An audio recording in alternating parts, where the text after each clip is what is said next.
of this palaver. Let's get the show on the road.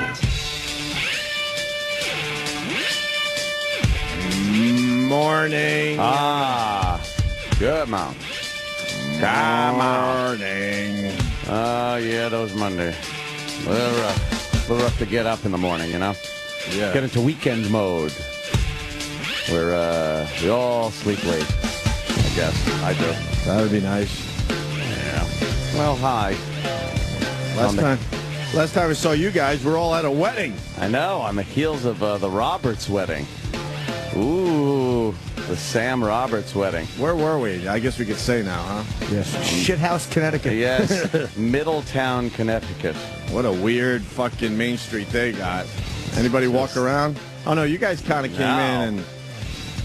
That way we just winged in and winged out. I had to be there Friday for a rehearsal dinner. Oh. And so I had some time to kill. Yeah. And that Main Street is a weird place. Yeah, and that It's really... like, they're trying to go for a hip vibe, like almost hippie-ish. Oh, please. Like Good a little luck there. little chic-ish. Yeah. And then you got fucking crackheads walking around. Oh, yeah? I missed And those. they're mingling with each other. Really strange. I didn't see much of anything. No, because you guys came in. Yeah, we had a... You're up there for what? Maybe a total of 5 hours? Yeah, probably What around time there. did we get in? We got in at literally not 5, but 4:30. 4:30. Wedding started at 5. Left at 10. 5.5 hours. Or 10:30. Take about 10. That's about it. About 10. Yeah. And then... you did it. And then out.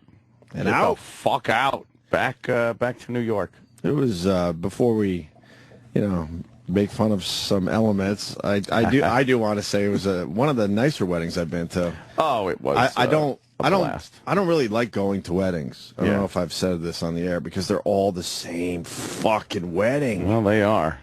I like those weddings where they just have a little twist, something a little different. Yeah. And they had a reception in a barn, so you didn't feel like you were in a wedding hall. I It liked was. that. It was. Yeah, a barn. I liked it. This place called the Barn. Although the AC was out of fucking control. They had apparently one unit upstairs, like up in the second level of the barn. Right. And in the rafters. Yeah, in the rafters. No, this was a real blowing, barn. Right. Just blowing as hard as it could. On our table. If you were in the way of that stream, it was getting a little chilly. Well, we were. Our Yeah. table was. Yeah.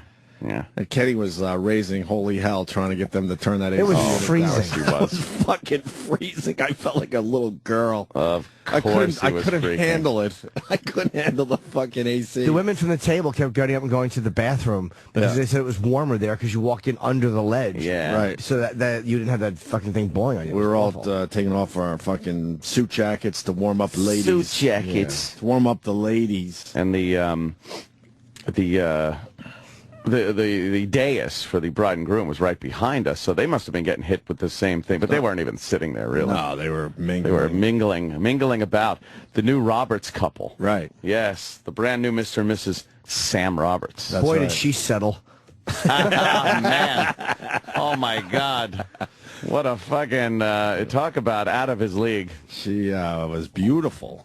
Yeah. Absolutely beautiful. Really, really fucking unbelievably attractive in her wedding dress. Yes. And she read off her vows up there, and she did an amazing job. Yeah, Sam does it for a living, and she kicked his ass. She blew him away. I can't wait to tell Sam that when he gets back. She kicked his ass. Kicked his ass. He did okay, Yeah, he did okay. but she had a thing. Yeah, she had like it was a ticker tape. Yeah, a little Like scroll. ticker tape, and- that was white, so she was kind of reading off that or referring to that. Yeah. Referencing that, I should say. It wasn't distracting like she's holding a piece of paper. Right, and then it kind of was falling to the floor, but it looked like it was kind of part of her dress. Right, yeah, it was pretty cool. And she made up all those words herself. Words.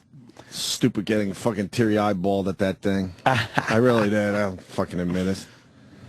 God, she fucking hit it out of the park with her vows. Well, Kenny's great with the emotion and stuff, because when Jess's best friend got up and she gave a speech, Right. right from the get-go, Kenny goes, "How long is this going to take?" But he said it loud enough where like I at know. least 3 tables heard. Oh, I know. Yeah. Yeah, I got a little Choked up? when Jess, because It was nice. Sam said I was like, you about to cry, weren't you? He goes, yeah. Because I didn't know that she came out to some song he really liked, some dumb Beach Boys song, but I didn't know the song. This was the song What's the song, Eric? God only knows what I'd do without you. She walked up the aisle to this. Oh, Instead of the famous wedding song we've all heard a million fucking times. Very groovy. And who knew that Sam liked this song? I know this song, of course. But long as there are stars above, Look, I feel like I'm sitting there again. you never need. I know who we need to talk to? Stinky has no emotion. Oh, yeah. Well, the vows are pretty intense. I mean, a lot of people getting teared up and shit. Yeah. Or others just sat there like, whatever, this has nothing to do with me. Yeah. But the one emotion that wasn't around, except for a couple people, was out-and-out laughter.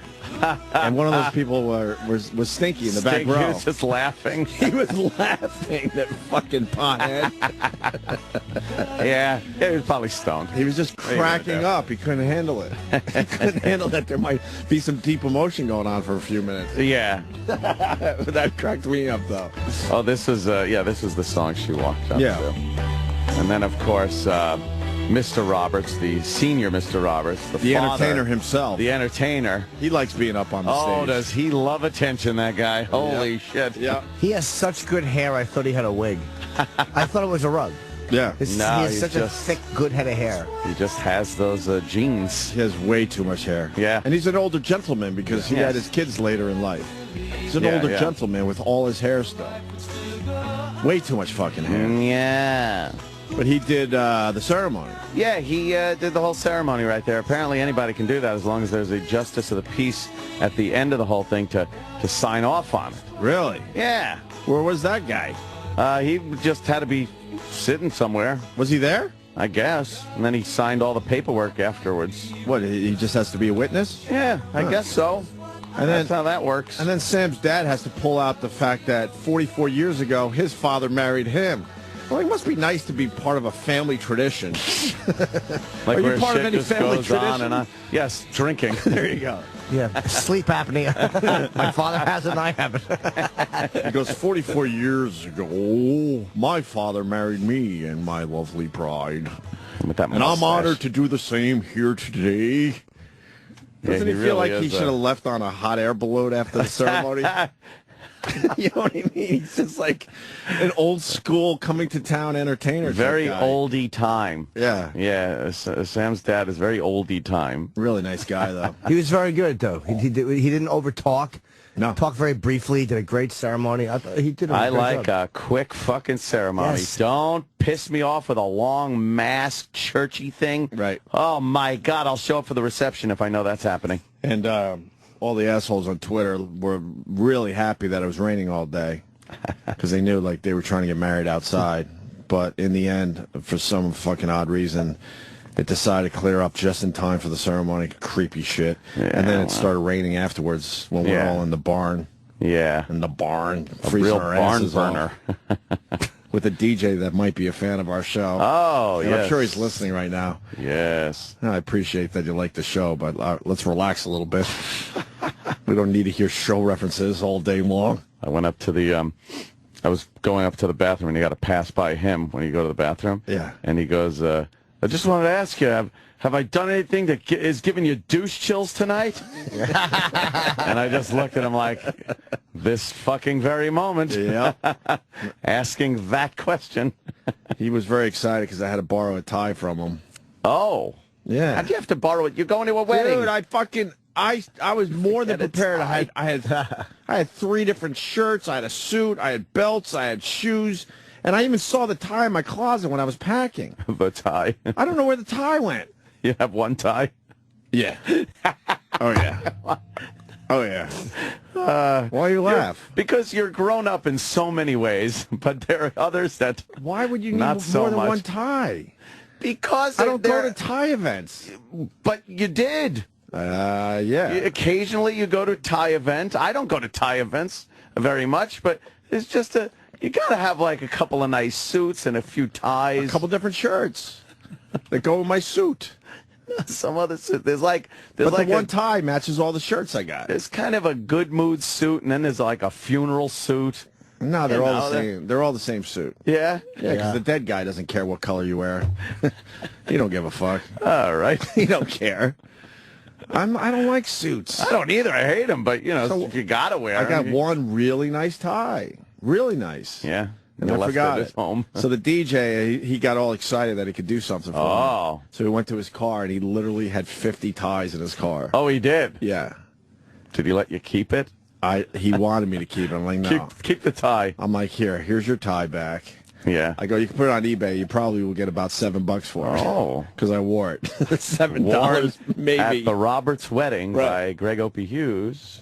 And then the DJ couldn't help himself. Just before the lovely couple were making their way into the barn for the first time, the guy wished little Jimmy a very happy birthday. That's how he started. Yeah, that was the very first thing he appropriate. said, pretty much. I looked at Jimmy, and he even was like, we're assholes and all, but Jesus. Well, I took a wave to the crowd. You did wave. Half of them were like, what does that even mean? Exactly. Yeah.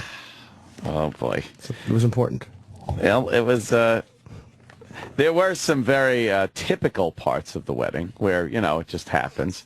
I am a people watcher at the wedding. And, boy, were there some things to watch at the Roberts wedding. Every wedding there is. Every wedding, there's a bunch of people you can make fun of. Yeah, the older broads that try to do the sexy dance is I was beyond me. They're sexy in their own minds still. Oh boy, yeah, they are. There was a couple of women dancing there that night. One in particular. Oh my God. We'll call them Monster and Sir.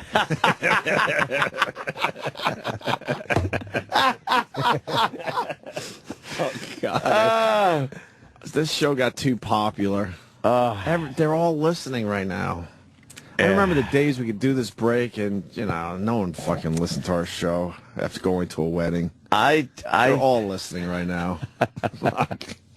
I just think Danny's got a video rolling of some horrendous dancer at a wedding, girl dancing at a wedding.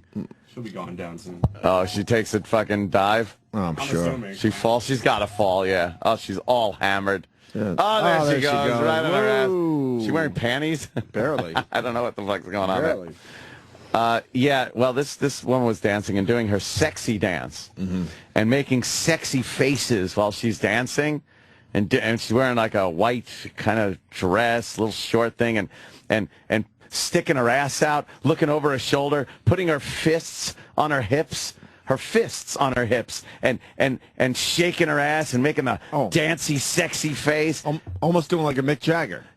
Remember when Mick Jagger used to do that? Yes, It almost looks like a chicken. Speaking of Mick Jagger, Jimmy turns to me, he goes, "Hey, I want to go out, later on. I want to talk to Charlie Watts." She looked exactly like Charlie Watts. Charlie Watts. Can you put Charlie Watts? Oh my God. Oh my God, horrendous. It was Charlie Watts, Dr. Zachary Smith. Yeah. She looked like Dr. Smith. Oh dear. Oh, my yes, God. it's Charlie Watts. Oh my God. And the whole sexy dancing thing was really getting me. And then Jimmy decided to point out her calves.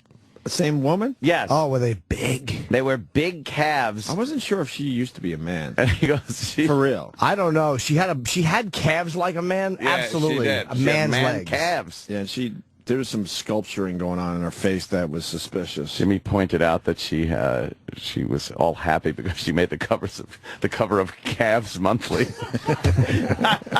I was just cracking up thinking how awful that magazine would be. Yeah. Calves Monthly. What a low sub rate that must have. Yes. Jimmy had some lines where I couldn't catch my breath. Oh. And then because I was laughing so fucking hard, Jimmy started laughing so fucking hard. Yes, she had those Like that. like that upside down calf V It thing. looks like a heart, the upside down Yeah. Valentine's Day heart. Yes, yes. That's a lot of working out. It really is, right? I think God. so. I think that's a lot of running. No, wait, biking. No, what? Anything with legs. I don't know what Running, that biking, is. walking. Biking makes your fucking crazy. thighs big. Oh my God! Look at those. Whatever. Abs. Oh God! Look at these women. Oh, What the fuck is what's that? she do to herself? Calves.com, I guess. What site is that? Calves. It's calvesmonthly.com. That's nice. My God. That's a nice calf. I like a woman with a good calf. A good calf. Yeah. The other line you did. The other woman with the big head face. Well, awful. We all looked at her, Oh yeah. and we just knew. She was the one that we dubbed Samantha from Sex and the City. Oh really? Oh yeah. But Jimmy goes. She was going after the only 2 black guys on the dance floor. Oh boy, was she? Oh yeah.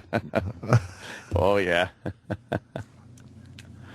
Oh, well. Yeah, she was just But dancing. Jimmy walks up to me and goes, "Have you seen Giant Face yet?" And I knew exactly who he was talking about. Exactly. That's how big And her face was. I couldn't catch my breath. I started laughing so fucking hard. When you say who's giant face, and everybody knows, oh yeah, that's the one. Exactly who you're you talking mean. about. And then Jimmy was giving me giant face scenarios.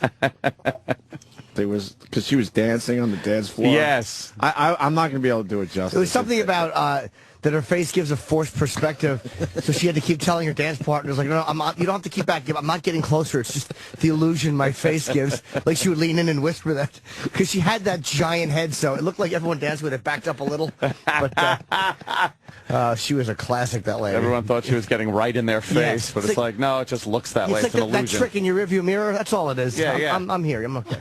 She's a big lady. God, I was dying to tweet and make videos, but we had to show some respect, unfortunately. Yeah. 'Cause I there tweeted was- a couple of things, but Yeah, little things we were able to do. Eastside Dave. Obviously, but, oh, Yeah. God. yeah, it was a lot of fun. And though. you guys met Bobby for the first time. Yes. I didn't realize it was the first time I met her, though. Who's a star on this radio show, Sam's mom. I really thought mommy. I had met her before. I would have sworn to you that I had met Sam's mother. I'm like, I knew what she looked like. I'm like, yeah, I've met her before. She's really nice. Yeah. First time I met her was this weekend. Yeah. But what a nice woman though. She comes up. Oh, thank you. Oh, thank you so much for coming. It's like, what? Fucking wing in, I wing out. Right. Yeah. What else? Skin off my ass. Oh, God. It was fun, It though. was a good time. was a good Definitely. wedding. It was all right. Yeah, that fucking bartender pissed me off. Why? I go up there and I ask for a couple of drinks, and you're only allowed 2 drinks, which is fine, But then at the last minute, Jimmy kind of leans over and he's like, "Anthony, could you get me a Diet Coke?" And I didn't realize there was a line, and he was in the front one. I already had 2 drinks, and it was a long line at that point. So I was like, "Oh, could I get a Diet Coke also?" And he's looking over my head, not even acknowledging me, going, "Yeah, you come here, come up here." Like don't even bother talking to me. I was like, "Hello, Diet Coke." It's not like I'm getting 3 drinks. Jimmy's right there and stuff. The other guy got it, though. Yeah, the the other got it. guy. Really? What was that So I'm about? just like, fuck it. Well, it was about him not getting fucking tip. That's what it was about. Bastard. What a dummy. It's like he blew off the biggest tipper in the place. What a dope. He's an asshole. What a dope. Good for him. Fucko. I tipped the other guy great, too. His partner was. Although they probably split the tips. Yeah, so it probably doesn't matter. sure they split them. did, God damn it, yeah. Of course. Or they just, from what I hear in this scandal that's going on, a lot of these catering halls, they collect the tips from the staff, and they just pay them their wage, and the venue keeps the tips. What? Yeah, there's a class action suit going on with some fucking union. There's a union of catering hall workers, apparently. Right. And they've been just taking their tips What? and keeping it, and then they just pay the fucking staff what they pay them. How do they do that? God. I know, it's amazing, right? I don't know. I would assume that's not happening at all. Wedding halls. Not at all of them. But there's a few that are doing that, huh? Shysters out there. Wow. Shysters. How do you allow that? Like, why wouldn't you just keep reaching in and grabbing your tips? Then why would you? I know, right? Yeah. They probably fire you. Catering hall tips are a little different. It's not like people leave money on the tables. I think it might be something that's like built into a bill. Included in the bill. You know what right? I mean? And then the workers never see that. Right. I think I that's see I think what that's you're probably right, more of the okay. scam. Oh, okay. Yeah, it's like I'm just No, talking yeah, out my that makes ass, sense. But they're not just grabbing their jars off That the thing. makes sense. Well, that's the thing. I mean, I've never been to a wedding where I left a 20 on the table. Yeah, hey, good service. That was great. Okay. I've done that. Or I find a guy. I find the one guy that was good Find to a us. guy. I didn't this weekend because there was no real guy. No, there wasn't. Right?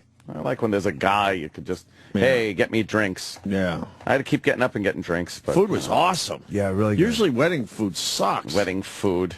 It was awesome. Yeah. Did you have the salmon? I did, and I hadn't eaten all that, day. That corn relish thing? Yeah, the corn was very... Oh, the corn relish was talking great. about corn relish. But it was good. Holy fuck, that was a nice combination. Sam's mother's cookie was fucking phenomenal. She didn't fucking cook them. She said I heard she baked that. I thought she did. There's controversy. She goes, everyone's asking me, but I didn't.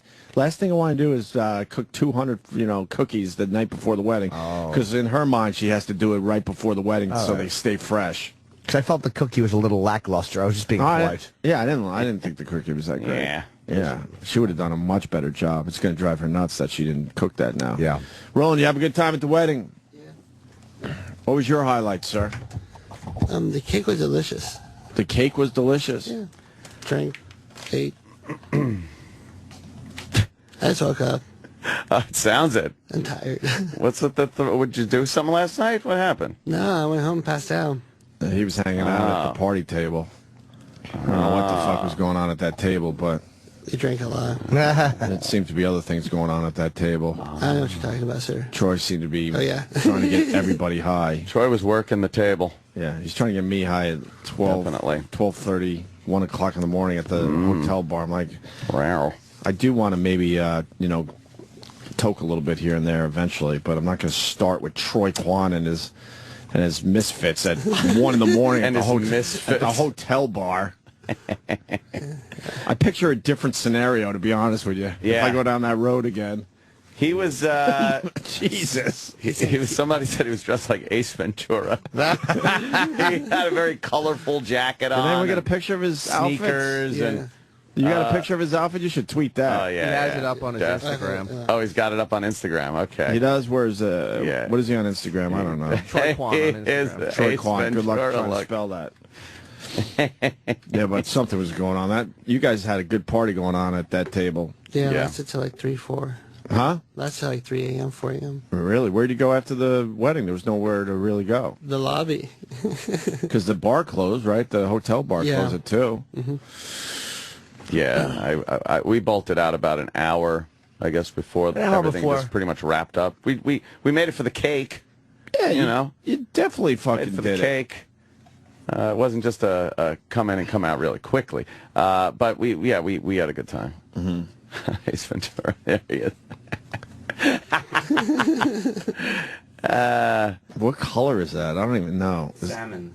You got to go with salmon, right? Salmon, yes. Isn't salmon kind of a pink color? Yes, though? very. So why aren't we saying it's pink? And he has a white linen shirt under it. Yes. This is see-through linen shirt. Yeah. And he was wearing sneakers with the whole thing, wasn't he? Yeah, Vans. Yeah, Vans. Vans, of course. Are they the hip sneakers? Oh, he was very Yeah. fashionable, Well, very fashionable. Yeah, there was some thought that was put into Yeah. this. Oh, a lot of thought put into His look outfit. just like regular. I just got my one suit with my one tie that I forgot. I gotta stop wearing suits to everything that's formal. Like apparently, you're just allowed to be casual at everything now. I don't mind that So though. I'm just gonna be casual at everything now.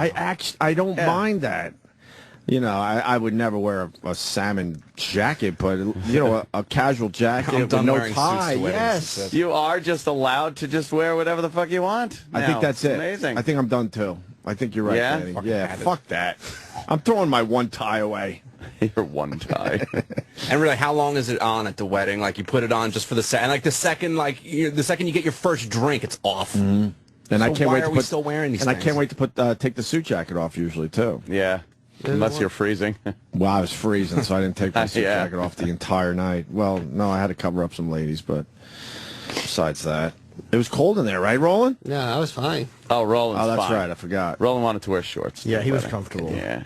But Roland was almost dressed. I know. It was strange Weird. to see you almost dressed. It's Almost. strange to wear that. He came close. Almost dressed. There was actually a collared shirt, which was really creepy to see. Yeah. On Roland. Yeah, it was weird. It was weird. Any other highlights, Roland? That's it. Well, we went to Pepe's Pizza afterwards. Oh. In New Haven? Yeah, How was it? phenomenal. How many you have? How far were we from New Haven? Pretty close. Really? I had no idea where we were. How'd you get there? Are you No. Are you just lying? No, he said the drove. night before that he was going to Pepe's Pizza. Yeah, we went from after the wedding. The next day, we went to Pepe's on the way home. He the was next looking forward to day. it, yeah. I thought you meant after the wedding. I'm Oh, like, no. that's- The next day. I think that's impossible. There were huge buses getting people back and forth. The morning mashup was there and getting a little boy. buzzed. Oh, boy. Wow, Nicole could give you a run for your money. You do know that, right? Nicole can drink. You know she could give you a run for your money. Oh yeah, She's yeah. out of her fucking mind. Yeah. Oh yes, Mr. Uriah. well. I forgot E-Rock was at the wedding. Yeah. What was your highlight, E-Rock? Any thoughts on the wedding? I had two. One was during the ceremony when they're saying "I do." A bird shit on East Side Dave. Oh, yeah. And he just goes, "Ah!" Oh right. Was it a nice shit? Oh, it was all over his shoes. That's awesome. And he was trying to clean it. He didn't have a napkin, so he's trying to scrape it off with the wedding program, and his wife's yelling him not to do that. He was trying to be on his best behavior. Yeah. As best as he could be. He did all right. That was true. All he really did was fling himself onto the dance floor at one point. Mm-hmm. Literally throwing himself onto the floor. Yeah. And screaming like, ow, ow. Yeah, I don't really know what that means. I don't either, but that's what he does. I don't really understand it. It's his gimmick. It's his thing. He falls down and yells how much it hurt him. Then he would get up and kind of walk off like James Brown, and like Sam's kind of consoling him, and then he'd push Sam away and run and jump and fall back down on the dance floor. And throw himself back on the floor again. It's the weirdest thing to watch. I think I got like 20 seconds of it. Maybe I'll post it. Yeah. It's just really, I don't know what to do with it. It's so weirdo. Strange. He's a great guy, though, man. Oh, I love him. I fucking love Eastside Dave. Fun. I think he's really talented, and this company really fucked him over. Although he's kind of doing a little, a couple hours on the weekend, right? On Saturdays, yeah. When is the show? 7 p.m. on Saturdays. Davy Mac Sports Program. Oh. He should be full-time, though. There's a nice plug. Another good portion of the wedding was during one of the speeches where there was an emotional pause, and Kenny just goes, he lost his place. Yeah. All right. And once again, everyone heard it. Easily He heard lost that. his place. Yeah. Yeah. Kenny's hard to figure out. Did he have a No, good he's time? not. He's Aspergery and an ass. Kenny summed up. Does he have a good time? Yeah. Was very nice. He acknowledges what a good time looks like and knows how to say that's what it was. It was a fun time. His text to me was like, it was good hanging with you. You are good people. Oh, at least it came from the heart. Yeah, it was nice to hang out with you. You are good people. Hope you have a safe, traffic-free ride home. Traffic-free. See you tomorrow. Ah. You're good people. What a guy. Sees me every day. Hey, E-Rock, were you high? Yeah, that night didn't end well for me. Why? What happened? Really? Yeah. Did you vomit? Little vomit? 2 attempts and nothing came out, but then... Wait, you were feeling queasy? Yeah, about 2:30 in the morning. How we're much back do in you the room, hate puking? And I feel Being that a it's fat coming, guy. but nothing is happening. Yeah. So I'm like, all right, I just go to bed. And then about an hour and a half later, all of a sudden, I thought I shit my pants. And I'm checking. no. I'm like, no. And I go running to the bathroom, and I didn't. But as soon as I turned on the light and pulled my pants down to check, that's when it happened. Whoa. You shit where? Jesus. I- Wait, you didn't puke? You shit yourself? Yeah. Oh, my God. God. Well, wait, how much did you have? Like, what led up to this? What Oh, exactly led to this? It was high and drinking all night. And then You just then openly admitted you got then high? The You buffet, rule. the buffet at 2 a.m. didn't help either. The buffet. At what? There was the after party. I They heard had there was a breakfast buffet. Yeah, it was a think breakfast it was in the buffet eggs. Where was it? Eggs, at the tavern that was in the hotel. bacon. Maple sausage. Ooh. Maple sausage. How was bacon. it? Oh, it was Oh, great. E-Rock. It hit the spot. Oh, it went right through me. So how bad did you shit yourself? As soon as I got into the bathroom, I turned the light on. I pulled my shorts down to see, and I bend down to look, and that's when it happened. So I got most of it right into the toilet, but Oh, God. Damn. Most of yeah. it. some of it. Oh, yuck. Let's just say that the people who have to clean that room aren't going to be too happy with the towels that were left hidden behind the curtains in the bathtub. No, you cleaned up with the shit with towels? I didn't know what else to do. Oh, You just my left the towels God. there? See, Oh, Yeah, my you gotta throw the towels away by the absolutely. Yeah. Danny's talking like a pro. I know how to clean up fucking shit towels in a hotel room, mister. Well, I know for next time now. That so. dumb little garbage pail in between the elevator doors, the 2 elevator doors. Shove it in there. Shove it in the tall ashtray, what I standing mean. ashtray thing. Yeah. The small one. Yeah. Oh, God. Oh, fuck. That's your highlights from the wedding? You shitting yourself? No, that. Oh, and Eastside Dave getting shit on. Dave. Oh, with the sparklers too. There were sparklers Yeah. for photo We ops. missed the sparklers. Yeah. And Dave shot a nice little video with sparklers. Well, that's all right. I posted that. Is it on the Facebook page? It's on the Facebook page. Yeah. All in all, a very nice affair. I thought very nice, very unique to be in the barn, and the food was fucking great. I was starving because I had woken up late, and Aunt said, "Why don't you come up? Because I got to stop in the city." All right. I took her. I was going to drive up, but I'm like, why would I drive when I could hop in a car? Take the old limo up. And I'm glad I did that because I was tired, not feeling like driving after. Yeah. I didn't eat. I didn't have time to eat. That sounds like a good time, man. Oh, it was fucking nothing better than not having to drive back from a wedding. Because I know I'm going to be tipping a few back. And, you just want to fucking be You driving. didn't seem like you were tipping too many, though. No, I was actually in pretty good shape. I don't know. It was just such a pain in the ass to get a drink.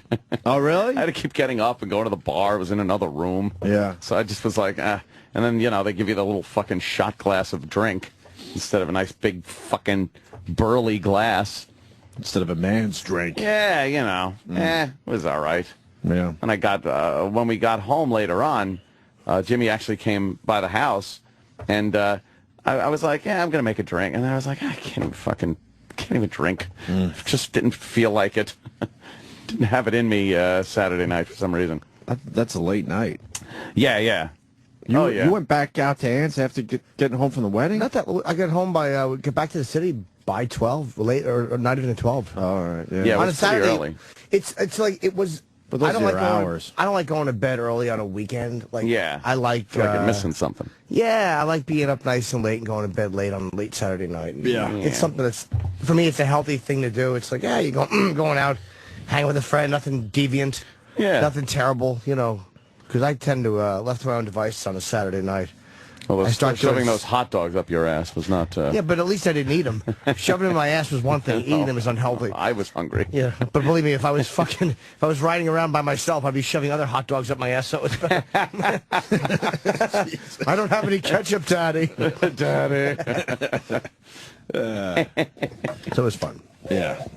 Congratulations. By the way, do you know Sam and Jess. they had chicken fingers at the fucking? For Sam. yeah. No, and also at the little reception, the cocktail hour. Oh, right. There was chicken fingers, And little there was fries thing. little fries, fucking. But that's way cheese better and than some crackers. dumb mushroom thing. Would you like a dumb mushroom thing? It was great. They don't even know what it is at some of these weddings. Oh, yeah. But they had a tiny little thing where it was like 4 or 5 French fries in a little like in a Dixie cup type. little paper cone thingy. I thought that was great. Yes. I was all in as far as Love that my goes. 3 French fries. Well, you had to go back a few different The times. 3 French During fries. the cocktail hour, Kenny kept, every now and then a different waiter or waitress would come by, and Kenny would interrogate as to why they were carrying that particular dish or what they were doing here. Kenny. He's like, what are you doing with that? He's like, do you want one? And he had to make them explain what was in each item, and then he would say no. Of course. That's the lovely and talented Kenny. Yes, Love him. he's unique. Yeah.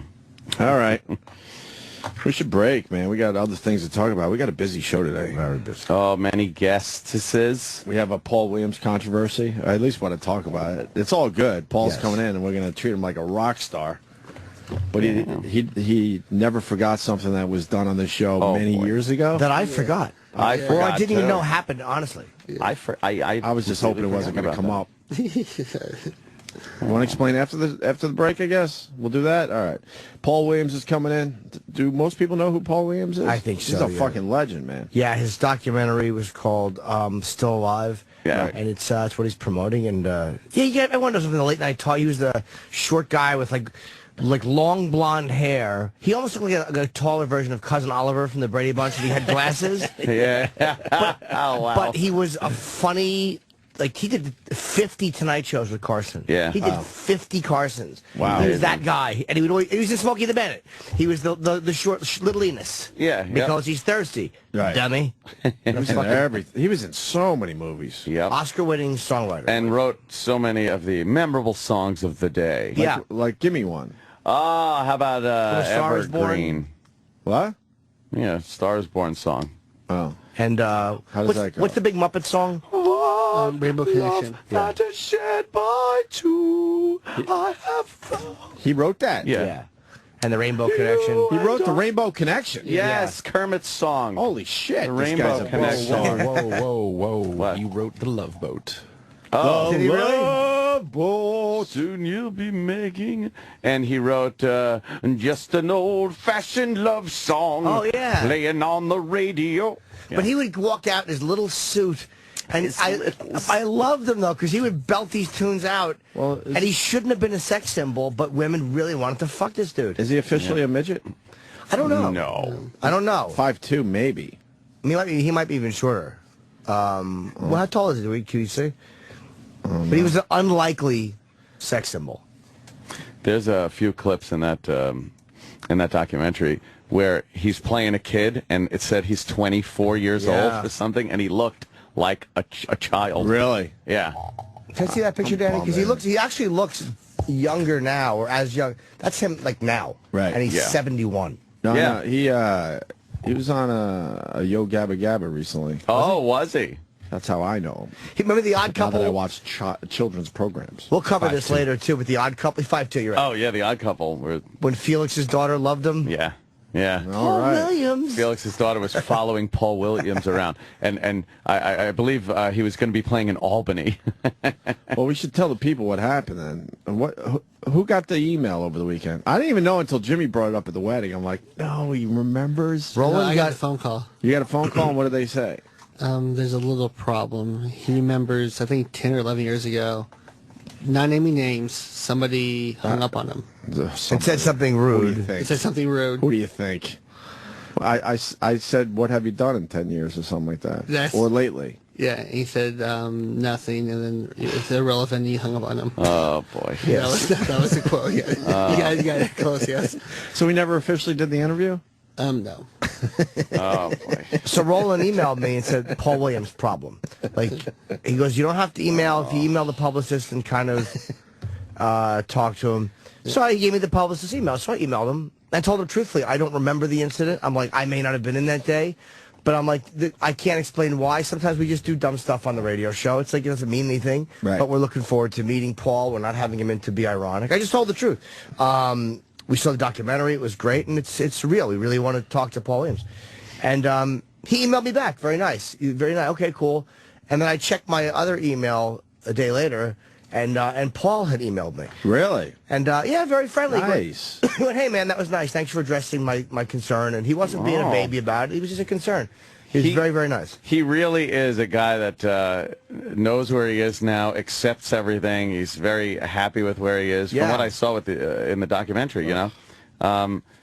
So you get kind of an impression of him from the old days, but it's not really who he is. Yeah, it was a very, very interesting documentary just about what his life is now. Because Yeah. he was such a, he was on, if you said Paul Williams now, some people go, who?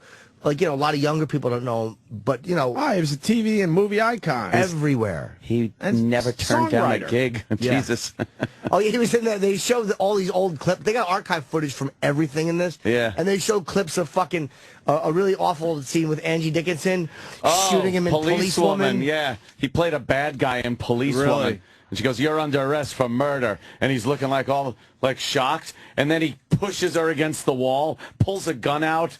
It's like Paul Williams playing the heavy. Yeah. It didn't quite pan out. I'm trying to. I want to know the circumstances of us hanging up on him back in the day. It was probably just a dumb moment. What he was promoting and all that. Oh, no. Yeah, we don't know. Our listeners do. There are listeners that know way more about this show than we do. I don't remember. I don't remember that we hung up on him, to be completely honest. I didn't either. With you. And that's what I'm going to tell him, too. Wasn't it we? It was just an I. All right, I did not remember that.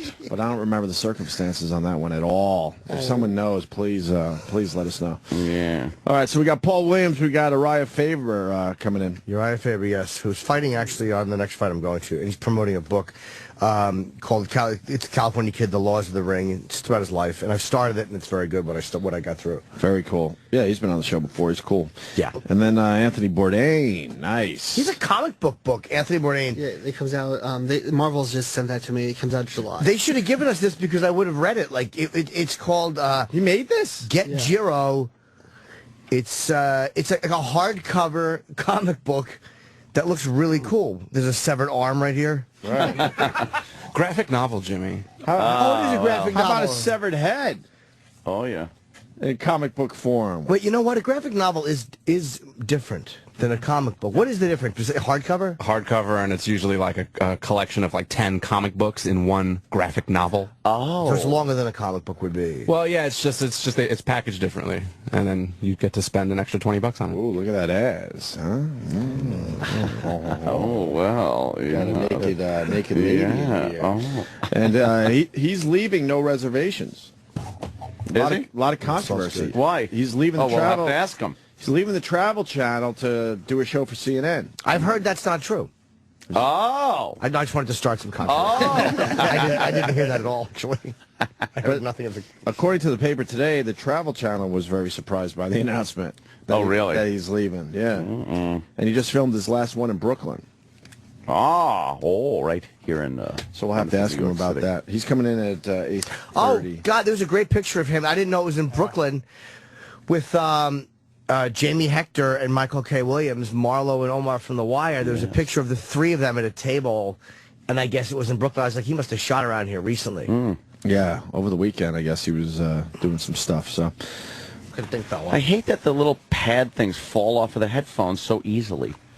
What are they, Sony headphones? Yeah, these are good headphones, usually. No, that's like their Mine one never fucking falls off. downfall. Does it fall off? Yeah. Russell Brand, I don't know, man. Yeah, he was really fucking annoying. And the whole not show that funny. sucks, and not in that like it's cool to say that MTV Awards show sucks. Yeah, it just really sucks. It was terrible. It might have passed us by. I think it's made for like 15-year-old girls. Is it because they were dragging people out, and talking about things that I don't know. I didn't get it. I think they've lost like touch with everything, though. I don't know. It's just fucking. It was odd. Russell Brand thinks he's really fucking cool. He's in that Jack Black category of annoyance. Who's in that fucking category? Jack Black and Russell Brand. It's cool to just come out and look unshowered and fucking riff. Right. Just riffing. But he is showered. Yeah, of course. Everything on that guy's body was thought about. Very calculated. It was pretty much just a commercial for movies. Right. And a star fucking event where celebrities came out, plugged their latest blockbuster, and didn't want to be there and left. Like Christian Bale comes out for the new Batman movie, which I don't think is going to need any real publicity on MTV. And he just, you could tell he doesn't want to be there. The MTV Movie Awards. Or is that the thing, to look like you don't want to be there? Maybe that's it. Because some of the people were doing that, too. So you don't know what's real and what's not. I was just like, this is fucking awful. That new Spider-Man movie, though. Oh, I didn't see that part. You didn't see the trailer? No, I didn't see that. Does it look man, good? I think it looks good. Going a little darker with the whole thing. Yeah? Yeah, I think so. I didn't... a reboot of a movie that isn't that old. that they rebooted. Yeah. A 10-year reboot?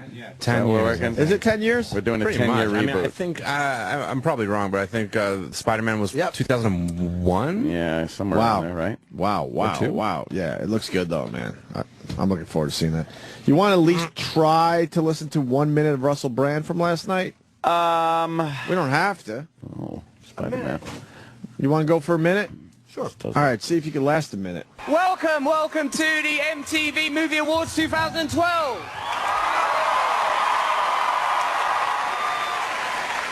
Thanks, Martin Solveig, for spinning us in with music and for remaining here throughout the night doing that.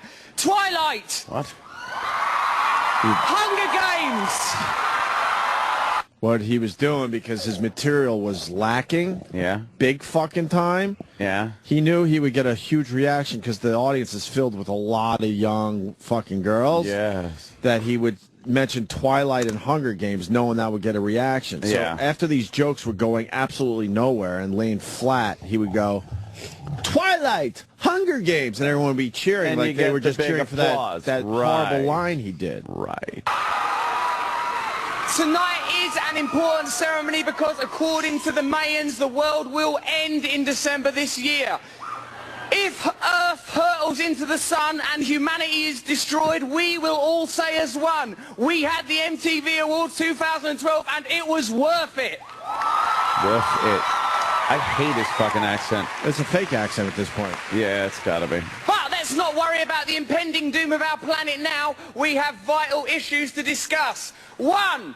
Justin Bieber beat up a paparazzi. Well done, Justin! Edgy. That was He's edgy right just- there. He's just fucking... He's an edgy guy. Justin, though, is so pretty that I think that even if he was attacking me, I would do a little orgasm. It's his hair! If convicted, Justin could face up to 6 months in jail. I imagine that even inside, as the horror of incarceration closes in on him and the nightly gang beatings in the shower tangle that beautiful Barnet, that in some quiet part of himself he'll be thinking, at least I got away from them bloody screaming girls. Twilight! Hunger Games! See what he's doing there?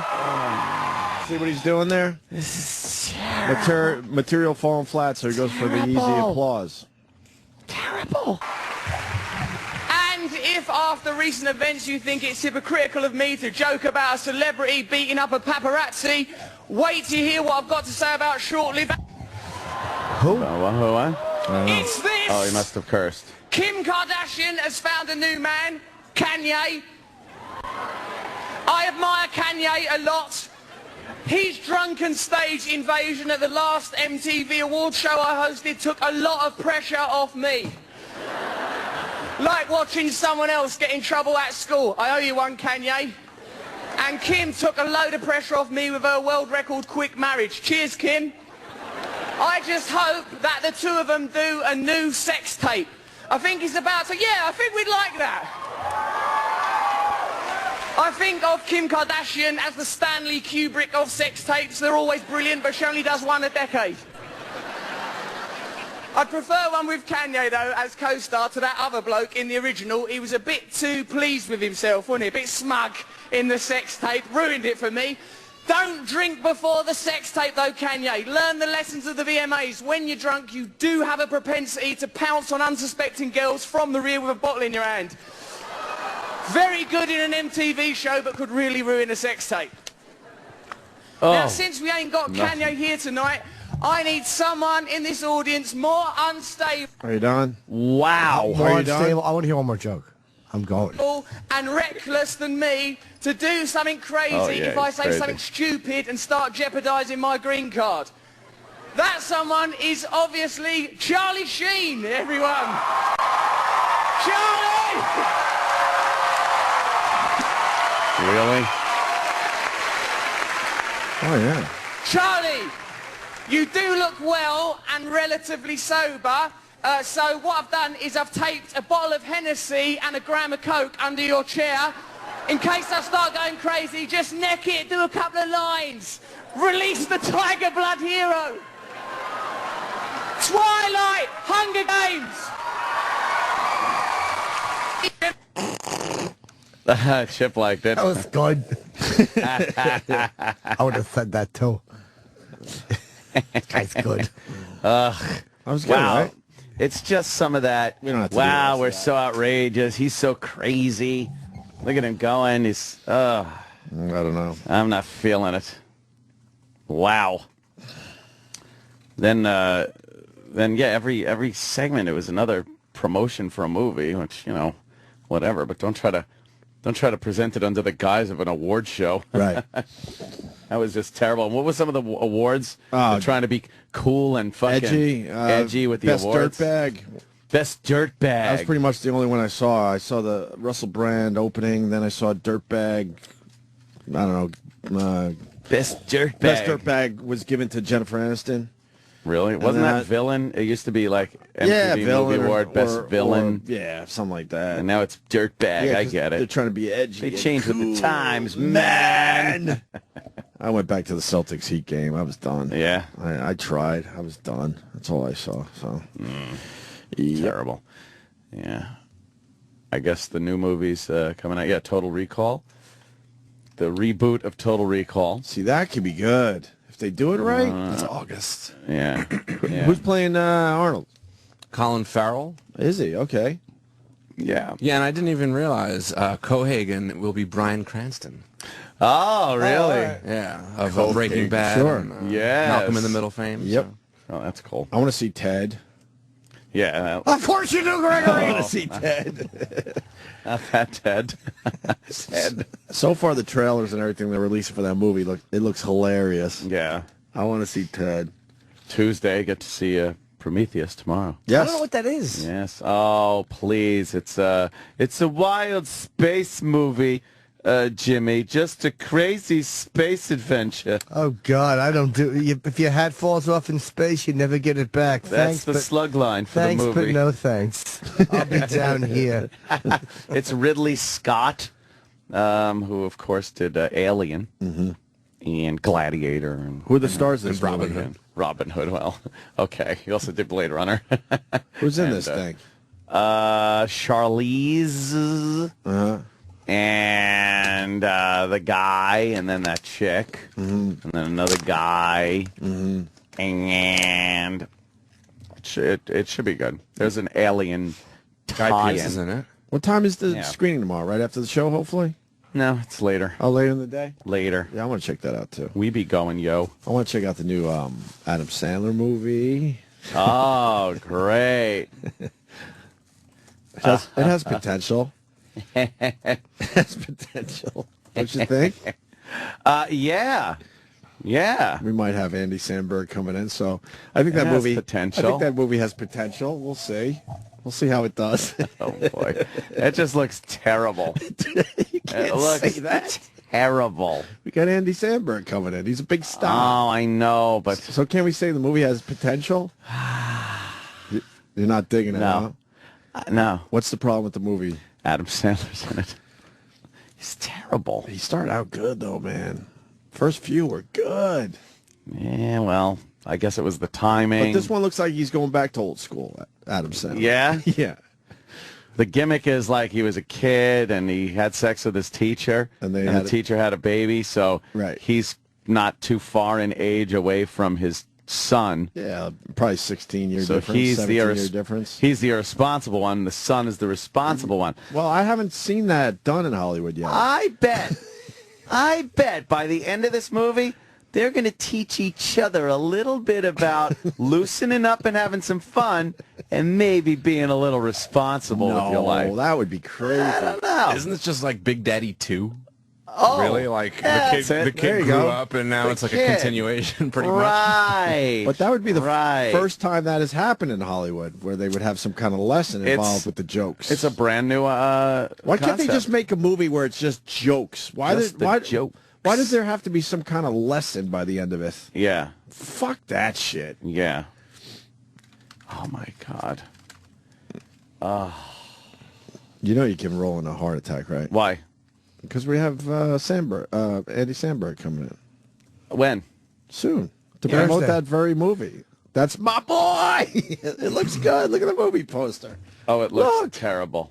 Look. Oh, it looks terrible. No, look. I'm assuming that's where they live, that big gigantic mansion house behind them. So this is yet another movie where Adam Sandler is magically just has endless bags of money that he can do whatever he wants He with. loves to live in really nice houses in his movies. You're right. Why? I don't know Can't we what that just- is. Can't we just have a movie where Adam Sandler is a down on his luck guy? Right. No, everything has to be over the top. He's very rich in his movies. We might Although get he's him, not though. rich, his son is, but he moves in with his son. Okay, Rain of Over course. Me, he was. What happened? Rain Over Me, he was down and out. What? Rain Over Me, is Sandler's movie. Rain Over Me is down and out. What was Rain Over Me about? Because no one saw it. I mean, literally Was it no about one saw it. Some rich, semi-retarded guy running around getting into antics. No, his family died in 9/11, and then he was struggling with it. Don and Sheila was in there. Yeah. Oh, yeah. Sounds hilarious. That was a drama. But no one saw it. Oh, literal Roland. No one saw it, though, Roland. But we here see Ted. Roland's a huge Adam I Sandler love movie him. fan. Yes. You love I Adam don't know Sandler why. movies. He's I funny. don't know why. That's Super my nice. boy. When we got Andy Samberg coming in? Friday. All right. So And next week we can see Ted. so make sure. I'm right here, Roland. Oh. Wait, we get to see Ted next Yes, week? you do, Gregory. Nice. Oh, Well, here's that's the deal, Roland. This is what we need from you. Yes. Make sure we don't have a chance of seeing That's My Boy before Andy Samberg comes in. Oh, that's a good idea. I took care Do of that. not give us screener copies. Don't offer us anything. There's beer cans on the floor. I didn't see Oh, that. see? Oh, they're no, on the that's grass. crazy. It's crazy. In It's like front a of the trail. nice house. It's like a trail coming out of his house. Are you trying to say that Adam Sandler's turning this into kind of a frat house? Well, that's the big house. I think Andy plays his son, and the big house is probably Andy's through his diligence Oh, it and is. hard work. Yes. And Adam probably moves in. Oh, He's the crazy right. dad. So That's it's like it. National Lampoon. I love how Vacation. in the poster he's wearing work boots with a leisure suit, but the pants have to be short. Crazy. That's crazy. That's crazy. That says crazy right And there. beer cans. He's holding a beer can. Of course, no name, but he's still holding a beer can like it's Laverne and Shirley. There's no name on the fucking beer cans. No, I don't think so. Is there? No, They're just I blue. think it's trying to be like Miller Lite. I think. Yeah. I know my light beer cans. Yeah, with a touch of maybe Bud. That's all you need is for him to Maybe, show bud. up and wreck everything. You think he's gonna wreck a few Oh, things? God. Things are going look. good till Dad shows up. Like he's spilling the beer on his tux. Ah, shit, he is. Look. God. Oh boy, can we see the trailer? We should really look at the trailer. Roland, you're gonna have a fucking Roland's heart shaking attack. his head no. Roland just opened his eyes wide and he's like, no. Andy Samberg is No. a very funny guy. I like Andy. Yeah, we like Andy. But Adam's a Just good make dude. sure we you know. don't Right. make sure Never we don't came see in, this but- movie before Yeah. Friday. Fuck Adam Sandler. Yeah. Let's at least have some laughs here. Jesus, enough of this guy. Let's have some laughs. Oh no, I gotta put my birthday. Oh, in. Dan, happy birthday. You have to put your birthday in for what well, there's reason? graphic content. Yeah, make sure. Oh, my God. Wait a minute. Oh, man. It's wait. I didn't even hit play yet. I know. That's a Candlestick bowling alley. That's Candlestick Bowling. Candlestick bowling. That's what they do up there in the Massachusetts area. But why are they laying there like Did they're you bowling guys have balls? Richard Dawson audio? Or? What? Is it Richard Dawson audio? Wait, why are they all laying there like they got bowled down there? Oh boy, They Dad. must have run down the lanes and smashed their bodies into the candlepin pins. Uh-oh. You're not supposed to do that. No, you're not. Someone say we crazy. got to play Adam Sandler for the VMAs or the movie awards last night. Yeah, Al? was he in there? I don't know. Maybe we could take a listen and see what that was missed about. that. Maybe we need to play that today too. You want to play the trailer, All right, Jimmy? let's hear it. Sure. Roland, you want to leave? Johnny Berger. You were like a god to me and my friends growing up. You fucked your teacher in the 7th grade. You are a hero, my dirty boy. How are you so naughty? I'm just a regular guy who did a wicked fucking awesome thing. Were you thinking that when you were doing whippets with strippers in our kitchen, or when you passed out going down on my pediatrician in my bed? Oh, man. We were friends until you banged my mother. Were you on crack? You suck. You are an imbecilic, immature, obnoxious, uneducated, ignorant asshole who I would like to fuck hard and long. So I'm gonna go put a dent in that. Did you pause that? What are they trying to establish there? was I don't it. know. I don't know what they're trying to establish. I'll say this: it's definitely different than other Sandler trailers with the language. It's Yes. rated R, obviously. Well, this is the latest thing. You put out an R-rated trailer. Trailer, right. Yeah. Yes. I like that get a the lot people- better than anything else I've seen trailer-wise. Right. Yeah, I mean, I don't know how Yes. funny they'll be, but at least I know it's. Edgy. Yeah, I mean, for an Adam Sandler movie, definitely. I just really- hope that candlestick bowling thing. Roland, tell me no one got hurt. And that's a quick trailer. I like Yeah, that. that didn't look bad. That was 40 seconds. Well, I'm sure there's 8 different cuts. Oh, I know. Yeah. 20-minute trailer. When they just kind of go in for the big joke. Did we ruin And our... then it gets quiet. We're good? Yeah, I'm saying the trailer looked a lot better than we thought it would. Yeah, fucking see, we turned it around, Roland. Hey, they have stills that describe all the characters. Really? Let's Would see you that. like to know about Adam's character? Sure. His name is Donnie, and he's interested in beer, mixtapes, helping ladies achieve maximum pleasure, beer, titties, listening to classical music, and then in parentheses that means Zeppelin, Rush, Van Halen. See, they twisted that. About me. Wait, Jimmy, what's wrong? Jimmy. Jimmy's looking down. Hand itches. My forehead itches. You don't like these Don't you made-up wanna know- bios? I don't know. Don't you want to know about Donnie? It just seems to me he's wild. Crazy guy, right? Why don't they just say that? Like with Donnie, for his whole bio should just be, he's wild. This is like a morning show bio. Remember we used to read the morning show bios? Oh, yes. Beer and titties. He's wild. He likes beer and titties. Uh-oh, who's coming? Guy over there likes beer and titties. Oh, God. Lock up. Lock the doors. Wild guy coming. Well, you know, about Donnie, one of Morton Downey Jr.'s 10 most intriguing people of 1985. That's about him. Wicked good hair. He's a giver. Just a reminder for the ladies. He sang Shout at the Devil online with Motley Crue at the Boston Garden. And his personal quote, "I didn't spill my beer, fucker." What does that even mean? I didn't spill my beer, fucker. Yeah, It's the type of quote that just a crazy guy would give. I mean, come on. What'd he say? I didn't spill my beer, fucker. Oh, God, trouble. Trouble brewing. Where'd Roland go? He left. Oh, he Exactly. left the studio. Hopefully he's fucking nosediving down an elevator shaft. Roland left the studio. He knows how to leave. In trouble. Oh, you're all right. Beer and titties. Uh-oh. Trouble brewing. I didn't see anything in the about me about his mental retardation because I'm wondering what his affliction is because of his voice. Yeah, and- that's not a normal person. no. There's gotta Normal be some- face, cleft Yeah. palate voice. Titty and beer. Uh-oh. Well, let's get the outta bio of his son. Oh, okay. I'm going to Andy guess it's more Samberg's stable. character. You think it's more stable, Jimmy? Yeah, like likes, books, laughter with friends, and hammocks. You know, be something healthier. All right. We got Well, his interests are his fiancée, keeping a low profile, having a normal life. that seems like the complete opposite. Dude, how could you put these two together? It's going to be an explosion. We got a movie here. You got complete opposites. Something's going to have to happen now. Going back to Ant's point. Well, you know, it's going to be all wild, and then they'll have a falling out, and then they'll realize They're gonna. they kind of need each other. Yeah. They kind of need each other. You know, I was really ready to shit all over this thing, but I didn't realize that Vanilla Ice is in it as himself. So that's really got me turned around now. Oh wow. Okay. As himself. Was there anything else with Andy Samberg? That was it for his bio? Well, no. If you want to know about him, Yeah. let's see. People call him the human calculator. It says his parents died in an explosion. I'm assuming that he's trying to hide Adam Sandler. Oh, right. And there's a quote that says, I guess he says this in the movie, folks. "So what, Donnie? You're just going to get a hand job in front of all of us?" Oh, I hope that's not in the movie. Oh, that would be crazy. Why would that be a quote? That's like a line from the movie. Well, that's a quote. Oh boy, this is terrible. So he calls his father I mean, Donnie, it's huh? great. Look at all these funny characters. Look, James Caan. James Caan's in it. Yeah. Oh boy.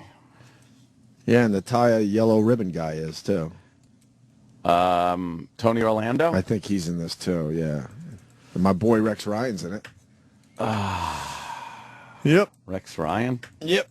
Like, There he is. jokes. There's the tie, the yellow ribbon guy, right? That's him. Tony Orlando is in it. I can't. Here's that funny picture that you like. Yeah. I guess we'll just wait and see. Jimmy loves the funny pictures. You gotta think about What? But see, they're all on the floor like they're bowling balls or something. they're finally all having fun together. Oh, that's See? good. That's how they can stop it. Yeah, what is that? He's got Adam Sandler in one lane knocking down the pins, and his son in the other lane knocking down the pins. And don't forget and Vanilla Ice. And Vanilla Ice. That guy. They're all on the same page. You know, I bet that's after they all realize, you know, a little fun is okay. Yeah, a little unpredictable, spontaneous, a little dangerous fun. It's all right. You think they teach each other something, Ed? Oh, absolutely. You know, but still, you got to get up for work the next day. We could probably play a game and try to guess what's on the soundtrack. Oh, yeah. Oh, well. By the way, Roland, yeah, I would like to do that. I'm sorry, I got distracted because remember Roland said that Adam Sandler was not rich and reigning over me? He ended up becoming really rich from the insurance money. Oh, really? Yes, so he's rich in that movie, too. Why does he always have to be rich? You're right. He's loaded. Because it's just a great excuse to set up the rest of the screenplay, I guess. Like, it just takes care of so many things for you. Well, what's about his character? Well, he's rich. Mm-hmm. So that way he could just have, like, a flying car and buy everything that he needs to all throughout the movie. Yeah, yeah. Just, I don't know why. Wasn't Mr. Deeds, wasn't that plot line revolving around him inheriting, like, a ton of money? A shitload of money. Yeah. He's been rich in just about every one of his movies. Well, I'm looking forward to this. That's my boy in theaters June 15th, and we're going to have Andy Samberg come in at the end of the week. Friday. Yeah. But not Adam Sandler. Well, he's too big of a star for us. If you take Andy Samberg, you might get we're going to take Adam Sandler. Oh, really? One of those situations? Speaking of movies, The Avengers is now the number 3 movie of all time. What's 1 and 2? I would think. Yeah, I know. It's got to be. Yeah. Avatar? Yeah. And Titanic. Yeah, it's got to be. Titanic? Easily. Still? It's got to be. Are you kidding? Plus, they just re-released it, and I'm sure they're attacking on the gross of all the Titanic 3D ticket sales. Did anyone go and see the 3D version of Titanic around here? Good. Yeah? You're kidding? Oh, yeah. Yeah, all right. You scared me for a second. The only 3D movie I've ever seen so far to this day, because I feel it's the only movie that really can take 3D to where it needs to be, is Jackass 3D. When the fucking dildos flying at your face? Yeah, when there's dildos flying at you and 3D duty shooting into the air. Yes. I mean, that's what 3D is for. It was pretty good. What did he die of? Embarrassment. Hopefully embarrassed. This got 147 million views? No, almost 14. 15 million. This one has 14 million. Oh, I'm 14. sure there's more with many more millions. Wow. Thing together. I would love to see him. Well, you can't. He's dead. No, I mean one of the comeback things he did before he died. So he would be a lot older than this clip. So we lost Richard Dawson, 70, how old? 79 years young. Old. Yeah. Yeah. Yeah, that's it. Yeah, I heard upwards of 20,000 women he probably kissed on the Family Feud. Really? He married one of them. Yeah. He married one of the contestants, huh? Yeah, he absolutely did. This is him trying to redo it? Yeah. Where the fuck is he? Yeah, it's probably. Oh, it is? Oh, all right. How's that Russian look to it? Yes, comrade. So he's dead. Yeah, it's a sad dead. thing. Magnetic tray. Anything Russian just always goes back to Yakov's dumb trays. Jason Alexander in trouble, huh? Not really. What is this about? I don't know. He said something and used the word gay, not talking about, the gay.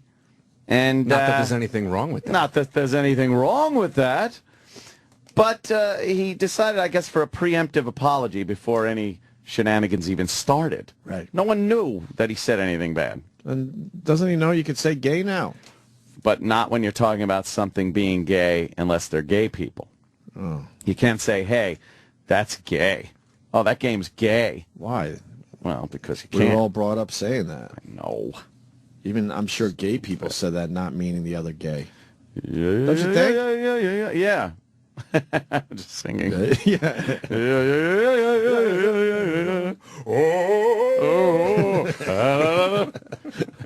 That was a weirdo. Nonsense. That guy was a weirdo. His face was creepy. Yeah. Looks like a bird scary victim. guy. No eyebrows. Famous internet people always have a little creep on them. Oh, yeah. Creepy. They're not staring at anything Part in of their particular, right? Yeah. They always have a weird fucking Like, that's why hairpiece Chocolate or Rain something. Guy was so great, because he looked fucking crazy, too. Yeah. Anything ever happened to that guy? Chocolate Rain Guy? Yeah. He got like an endorsement deal at like Mountain Dew, so he got a nice payday for a minute. And that was it. Yeah. Didn't he have a follow-up song which just wasn't the same? Yeah, I don't even remember. I don't know. Here's Jason Alexander. You ever played cricket? I've watched cricket. Cricket's an amazing game. It's a gay game. Should be able to say And it that. gets a big laugh. Especially on an entertainment show where everyone's just trying to be funny. It gets a big laugh. It's not like a manly baseball pitch. It's a queer British gay pitch. Did he say queer British gay pitch? Wow, he really went off. Yeah, he did. A little more than almost like a Kramer. Wow. Wow. There's a nigger over there. Yeah, well, there's a faggot over here. All we need now is Jerry and Elaine. Oh, where are these goddamn Jews? I hate the Jews. And, of course, who wouldn't Elaine like? Who would Elaine not like? We've got blacks, Jews, gays. Who else? The chinks. Yeah, the chinks. Probably the tards. Oh, well, Gotta go maybe that. tards. Yeah, you could go with the R word. Yep, Wow. So that's all we need is her and Jerry to go. He took he might have taken it a little too far there, maybe. Yeah, you know, in this was world, feeling, not for us. He was feeling In this PC world of ours. the laugh when he first said "gay game." Yeah. Everyone laughed, so he thought, let me keep going with that. Yeah, that might be a little rough. I'm a funny guy. This dumb fucking PC world we live in. Whoops. You a Mets fan? No, but I'm not. I'm not a hate the Mets guy. I used to be a Mets fan. Got our first no-hitter. I stupid me. I really thought the Mets had a no-hitter. I just assumed. You would have thought, with all the history of the Amazons, that they would have had one. Travis taught me that Mets one of two teams that didn't have a no-hitter.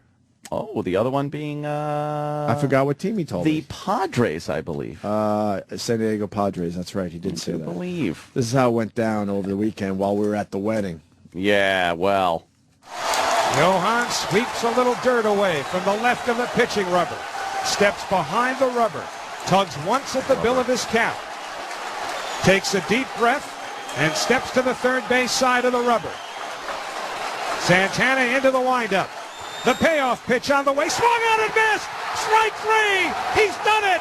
Johan Santana has pitched a no-hitter in the 8,020th game in the history of the New York Mets. They finally have a no-hitter, and who better to do it? Can you stop that? Because there's a story within the story. The Gary Carter guy rules. He was just let out of jail last night. He's a hardcore Mets fan, and he couldn't help himself, he said. And he ran out on the field in a Gary Carter jersey to join the celebration, and he looked like he was part of the team. Oh, shit. But then quickly you realize he's not part of the team because they're basically beating the shit out of him in front of the mound. See the guy right there that just jumped into the pile? Did you see him? Which guy? No. See, that guy, right. He was see the wearing guy with shorts, the shorts too. Yeah, that was the giveaway. Where did he come from? He just came in from the stands. Look, he jumps into the pile. Everyone's cool. And then they separate him from the pile. Yeah, and then they realize, hey, this isn't a... No. That's pretty funny. Oh, yeah. The guy just ran from the fucking... Oh, man, that's funny. He's in the paper today. He said he couldn't help himself. He's been a lifetime Mets fan. How do they get him out of there? They realized, though, they're grabbing him out of there. There he is right there. And they're going to go to a wide shot where he's getting the shit beat out of him in front of the celebration. What an asshole. Fucking wrestle him to the ground. That's fucking funny. I love it. He couldn't help himself. That's great. Oh, man. And they're pulling him off the fucking field. He got arrested. What is that, like a night or two in jail? Yeah, yeah. Especially since you just you didn't do anything. They might give you 2 nights for that. I don't know. And then later on, SNY also aired an unidentified Mets penis in the. They identified it? Unidentified. Oh, Danny, if you go to Deadspin, I you can thought watch you the said video. they no one identified it. No I'll one's get to the bottom of this. No one wants to claim responsibility because it's kind of a. It's not. It's just an okay penis. It's an out of the shower. It's lacking a little bit, so that's why no one is claiming responsibility. Oh, yeah. Well, he did just get out of the shower, right? And for the golf fans, Tiger Woods had an amazing fucking day yesterday, as we find the other clip. Deadspin saying it might be Ike Davis. Oh, really? But weren't they... Who were they interviewing at the time? Because it just worked out perfectly. Dickie. Who the fuck? It's in the clip. Dickie. I forget. I'm tired today. You got it? Yeah, here it is. Who were they interviewing? Does it say? R.A. Dickey. Yeah. See how it always works out? Jim, what? Watch. You'll see the fucking guy walking. There's his his little dick. Ew. The showers must have been ice cold. That's horrible. Oh, that's bad. You don't want that one. That's horrible. Wow. What That's a terrible penis. Whose dick is You that? don't want that put out there for the people to see. It's a great screen cap, too, because it looks like he's just staring. Like his eye line is like lined up right with the Oh, is that great? Awful. Fucking hilarious. That is funny, man. It's just walking by in the background. That's sad. Oh, my God. It's like, oh, what a little guy. There's absolutely no presentation whatsoever. No, it's literally resting on top of his ball bag. Right. The entire penis. That's horrible. With his fucking... Like a Civil War cannon. And his awful Croc shoes. Right. His Crocs. Oh, man, that's a bad dick. Can we throw that on Facebook or no? There's a nudity thing? We can throw the link up. All right, yeah, throw the link up on our Facebook page for the people that haven't seen it yet. Opie and Anthony on Facebook. Wow. So first time in 51 years. So the Padres are the only team, huh? Yes. And there's already controversy because there was a blown call that Carlos Beltran should have had a base hit. Uh-oh. Really? Against Johan, yeah.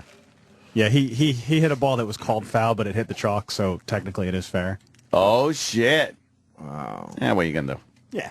So. Yeah, you throw him a bone. No, man, because it worked the other way for that poor guy that had the perfect game with the blown call at first. Oh, yeah. Remember that guy that no one talks about anymore because he didn't get the perfect game? Because he didn't get the perfect game. You don't know his name. Armando or Galarraga. Oh, look at you. Only hardcore baseball Yeah, fans know that. You're not gonna He would have been mainstream if he got that perfect game. Stupid umpire blowing that fucking call. Yeah, he really dicked that guy over. Mets in first place, too, huh?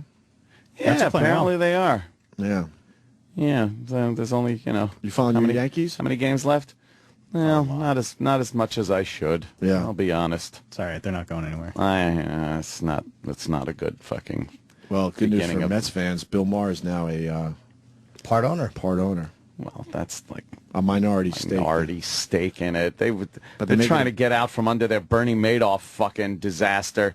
So they're letting anybody buy shares in the Mets, but they don't have any decision making or they're not allowed to do anything. Nah, it's just I don't even know if he gets good seats. Do you get good seats if you He's invest? probably got to pay for him still. Yeah, see? Probably. Mets need it. Yeah, they need the money. All right. Let's break, and when we get back, we got 911 calls from Miami. The face-eating guy. We got 911 calls. Did you see the 18-minute video that Gawker put up? No, We didn't talk about it last The only week, thing did we? I saw was security cam footage. We could only see like feet sticking out. You couldn't see anything. Yeah, but you know what's going on there. That's what made that creepy. Oh, with the feet kicking? It was Like, 18 ow, minutes he's of eating my him just face? eating his face. Can you see that? Not really. Because like you said, it's a security camera. It's far away. Yeah. I think the big story there is just that now we know that it was 18 minutes. 18 and minutes. not like, a quick He's a 60 slow seconds. eater, though. Yeah, But what does it take Yeah. for someone to notice? I'm sure the guy's screaming bloody murder. You'll hear these 911 calls like it's just people saying, yeah, these two guys are doing something, On the There's side two of the naked road. guys. It's so weird. Where are they in this shot? Probably right in that green square. Where? Oh, there they are, right. Where? Down under the bridge. Oh, over there. Yeah. Are they fighting right there? No one notices these two are fighting on the side of the road? Who would care, It's just creepy. Is he ripping his clothes off or? Yeah. Oh, man, the guy's taking his clothes off. See? He's just yanking Like, his I'm clothes getting naked, off. and now I'm going to eat your face. I'm going to get you naked. Oh, wow, okay. What's going on? I don't know, man. What's wrong with these people? But cars are just driving by. Bath The guy's salts. fighting for his life. He's The fighting bath for his salts. life right there. People are trying to figure out if that's their exit or not. Jesus. Punching him. The guy's punching him. Yeah, he's punching him in the face. Yeah, see, you can see That's for the most disturbing. part. God, and then he just starts chewing on his face. Oh, I was moving him around a lot. Was he sucking his dick? Where do you start when you you gotta start a face? I think cheeks. Cheeks are so pinchable. See, I would say lips. I'd go for a lip. Oh, lip? Ow. Yeah. Because it's got like a little lip. Yeah, well, you a might lip. be right. It's got a lip It's on got it. a lip on it. A lip. It's got a lip. I bet you could bite right through a lip, too. You line up those teeth just Oh, right. yeah. I bet you could fuck it up real good too. Like you get the lip off completely, and you're like, God damn it! I was trying to peel this fucking face off. Now I gotta go for the other one. Ow. Then what, do you go cheek and then chin? I think eyebrow. You can get like a good eyebrow. Yeah, good grip on that. Oh yeah, and just rip it right the fuck off. But the cheek would be the best meat. A chin. How about a chin too? The chin. You could really get a lot. Yeah. You could get your mouth around it. Bite it right You'd off. leave the nose alone, right? That's gotta be shitty meat. I wouldn't want to like. I know. Like when You've thought about Well, this. yeah. Look, if you're gonna eat a face, you got to think about it. I don't like cartilage, and when I bite into some chicken or like you get like a bad piece of fucking like a KFC and you get that cartilage, I hate that. I bet a nose. And the nose is nothing but that. I bet the nose has something in it like the plastic shit in the king crab legs. I bet like you bite it and you gotta spit out that clear plastic shit. You gotta spit out boogers and fucking hair. Who wants to chomp away on a nose? Yeah, nose hairs and snot. The eyelid would be like chicken skin. No real meat to it. See, now he's dragging him. Now he's dragging him under the bridge. He's dragging him. Oh, right. right. He's dragging him so he can eat him. Yeah, that sucks because they sort of move out of the security camera, but you could still see some action. Do you think he left the bottom of his face because he had like a beard? He had a beard. It's probably bad. Yeah, you don't want hair in your mouth. You don't eat bum beard. Bum beard. Bum cheeks are bad enough, but bum beard has a lot of bugs and shit trapped in it. Yeah, that's why you can't eat the chin because there's hair under the skin always. So you don't want that. You got to go cheeks, lips, lower lip. You hope the guy passed out. You hope the guy was unconscious before he started getting bitten. Yeah, he was. I mean, I think the beating really took him out. I hope so. His face is really bad. Yeah, too, I right? think I read something that he only started coming to when he was being hauled off by the paramedics. Did the guy get his eye? So I saw one of them in the picture. One. I don't know. That doesn't mean that the other one's not there. I just didn't see it. You can eat my face. Just leave my eyes alone so I can still see shit. Because to me, I wouldn't know any different. It's like how do I look? I wouldn't care. I would still see the same. Oof. You know what I mean? Yeah, and then you got to look in the mirror. Oh no, you get rid of the fucking mirrors right away. Get rid of all the mirrors in your house? Yeah, you wouldn't know. Look through your eyes right now. You don't know what you look like. No, but you'd know when you see people's faces go, just horrified. That's why the chip attack or whatever. Yeah. What's really depressing about that is that the damn thing took her eyes. Yeah. Because she would have still, seen the same. Been able to see. Yeah. But does she want to? Yes, you'd want to still be able to see shit. Of course you would. Could at least enjoy a movie Terrible. still. All right, we'll do the 911 calls next, and then it's a lot of guests on the show today. Anthony Bourdain at 8:30, Paul Williams at 9 o'clock, and Uriah Faber at 9:30. Stay there. Sirius XM, the Opie and Anthony Show.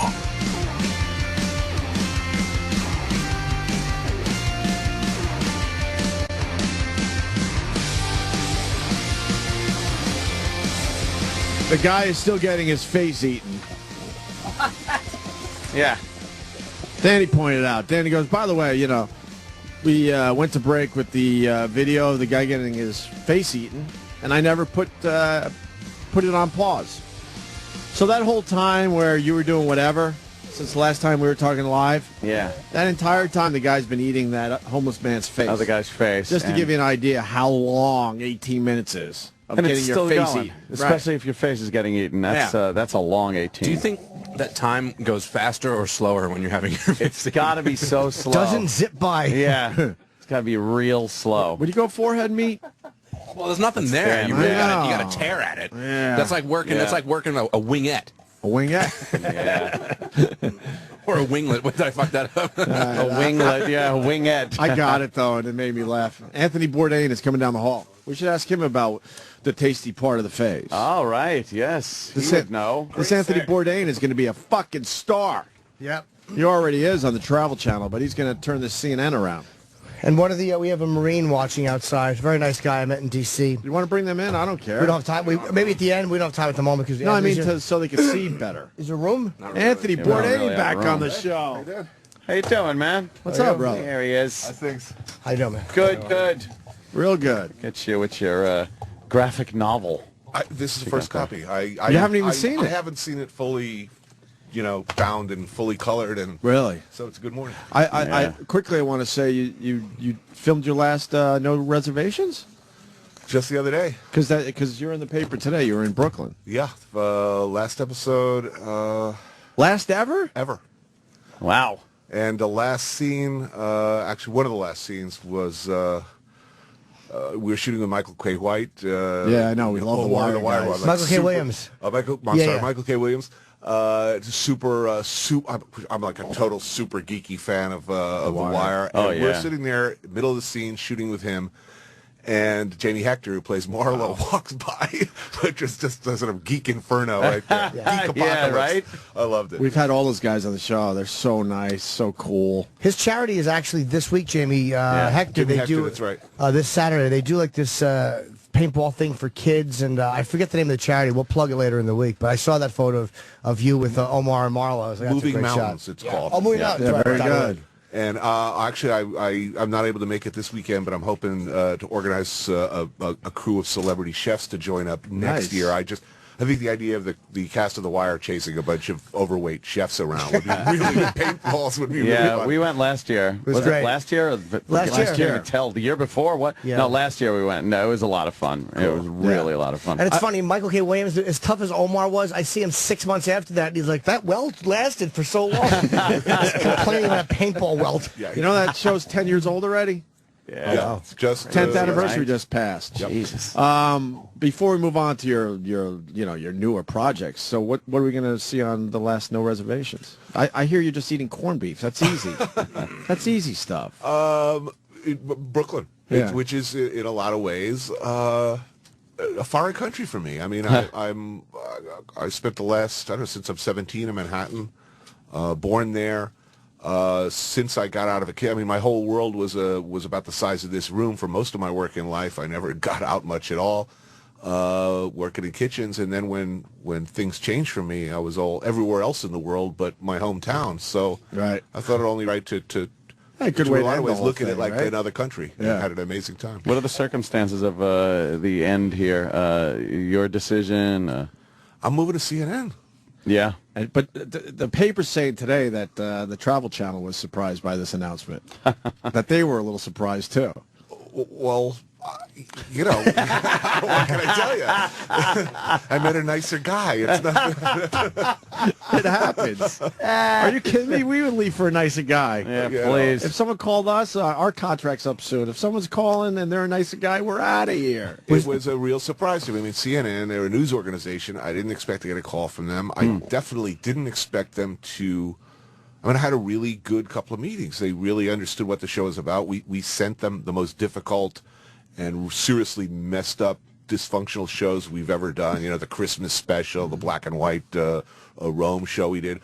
Just to say, listen, do you realize what you're getting into? Do you know who we are? Have you seen the show?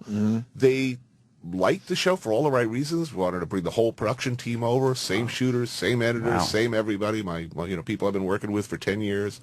And they're opening up the world in a way that few other people could do. I mean, we want to go up the Congo River, which is something I haven't been able to do for security reasons. I'm guessing, if anybody can make that happen, I can make it happen. Now, you own the show because it's weird that you can bring the name with you and everything over to the network. I'm not bringing the name. Oh, you're not? Okay, you bring something So else. it's obviously going to be the same show, more or less. I mean, or an extension of the show you've been doing. Into Wolf Blitzer.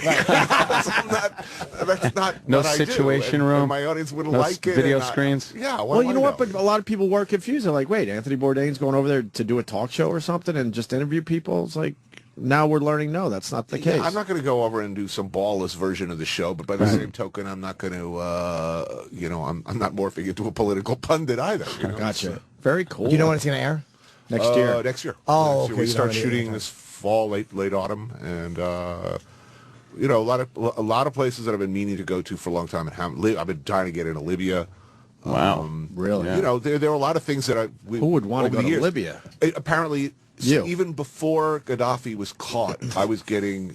We work with security guys now and again. A really interesting group of former SAS officers who work with us in hot zones. And they're a fun bunch, really bright, really interesting. And some of them, when they're not working for us, they're doing other things for various entities. Let's put it that way. Sure. Okay. They're for hire. We're getting like the governments. Okay? Yeah. So we're getting texts from within Libya during the revolution there, and they said, "It's awesome here, dude. The Italian food in Benghazi is great. All these kids are doing anti-Gaddafi rap. There's a whole sort of anti-Gaddafi rap scene going on. It's a really exciting time in history, and the food's good." We wanted to do that show. Next time we will. Are you ever scared? I mean, what you just described sounds kind of awesome, but then you think in your head, but it's a scary place. Well, boredom scares me. Doing the same sort of... Must be petrified right now.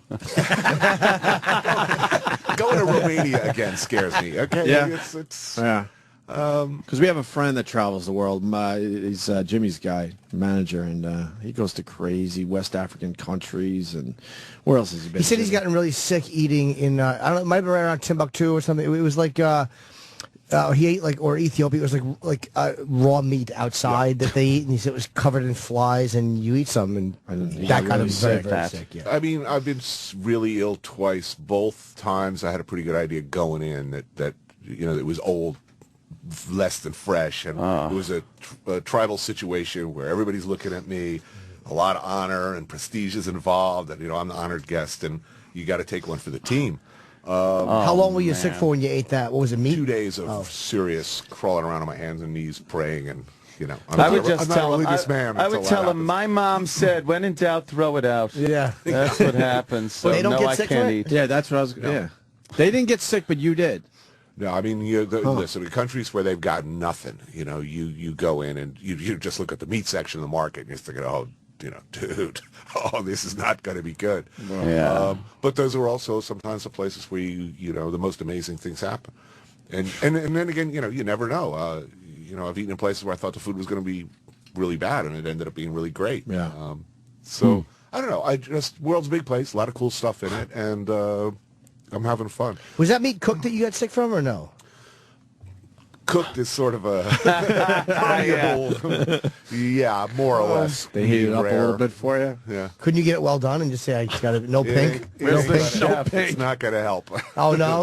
What was the meat, by the way? One time it was warthog, and the other time it was bush meat, just, whatever they can get.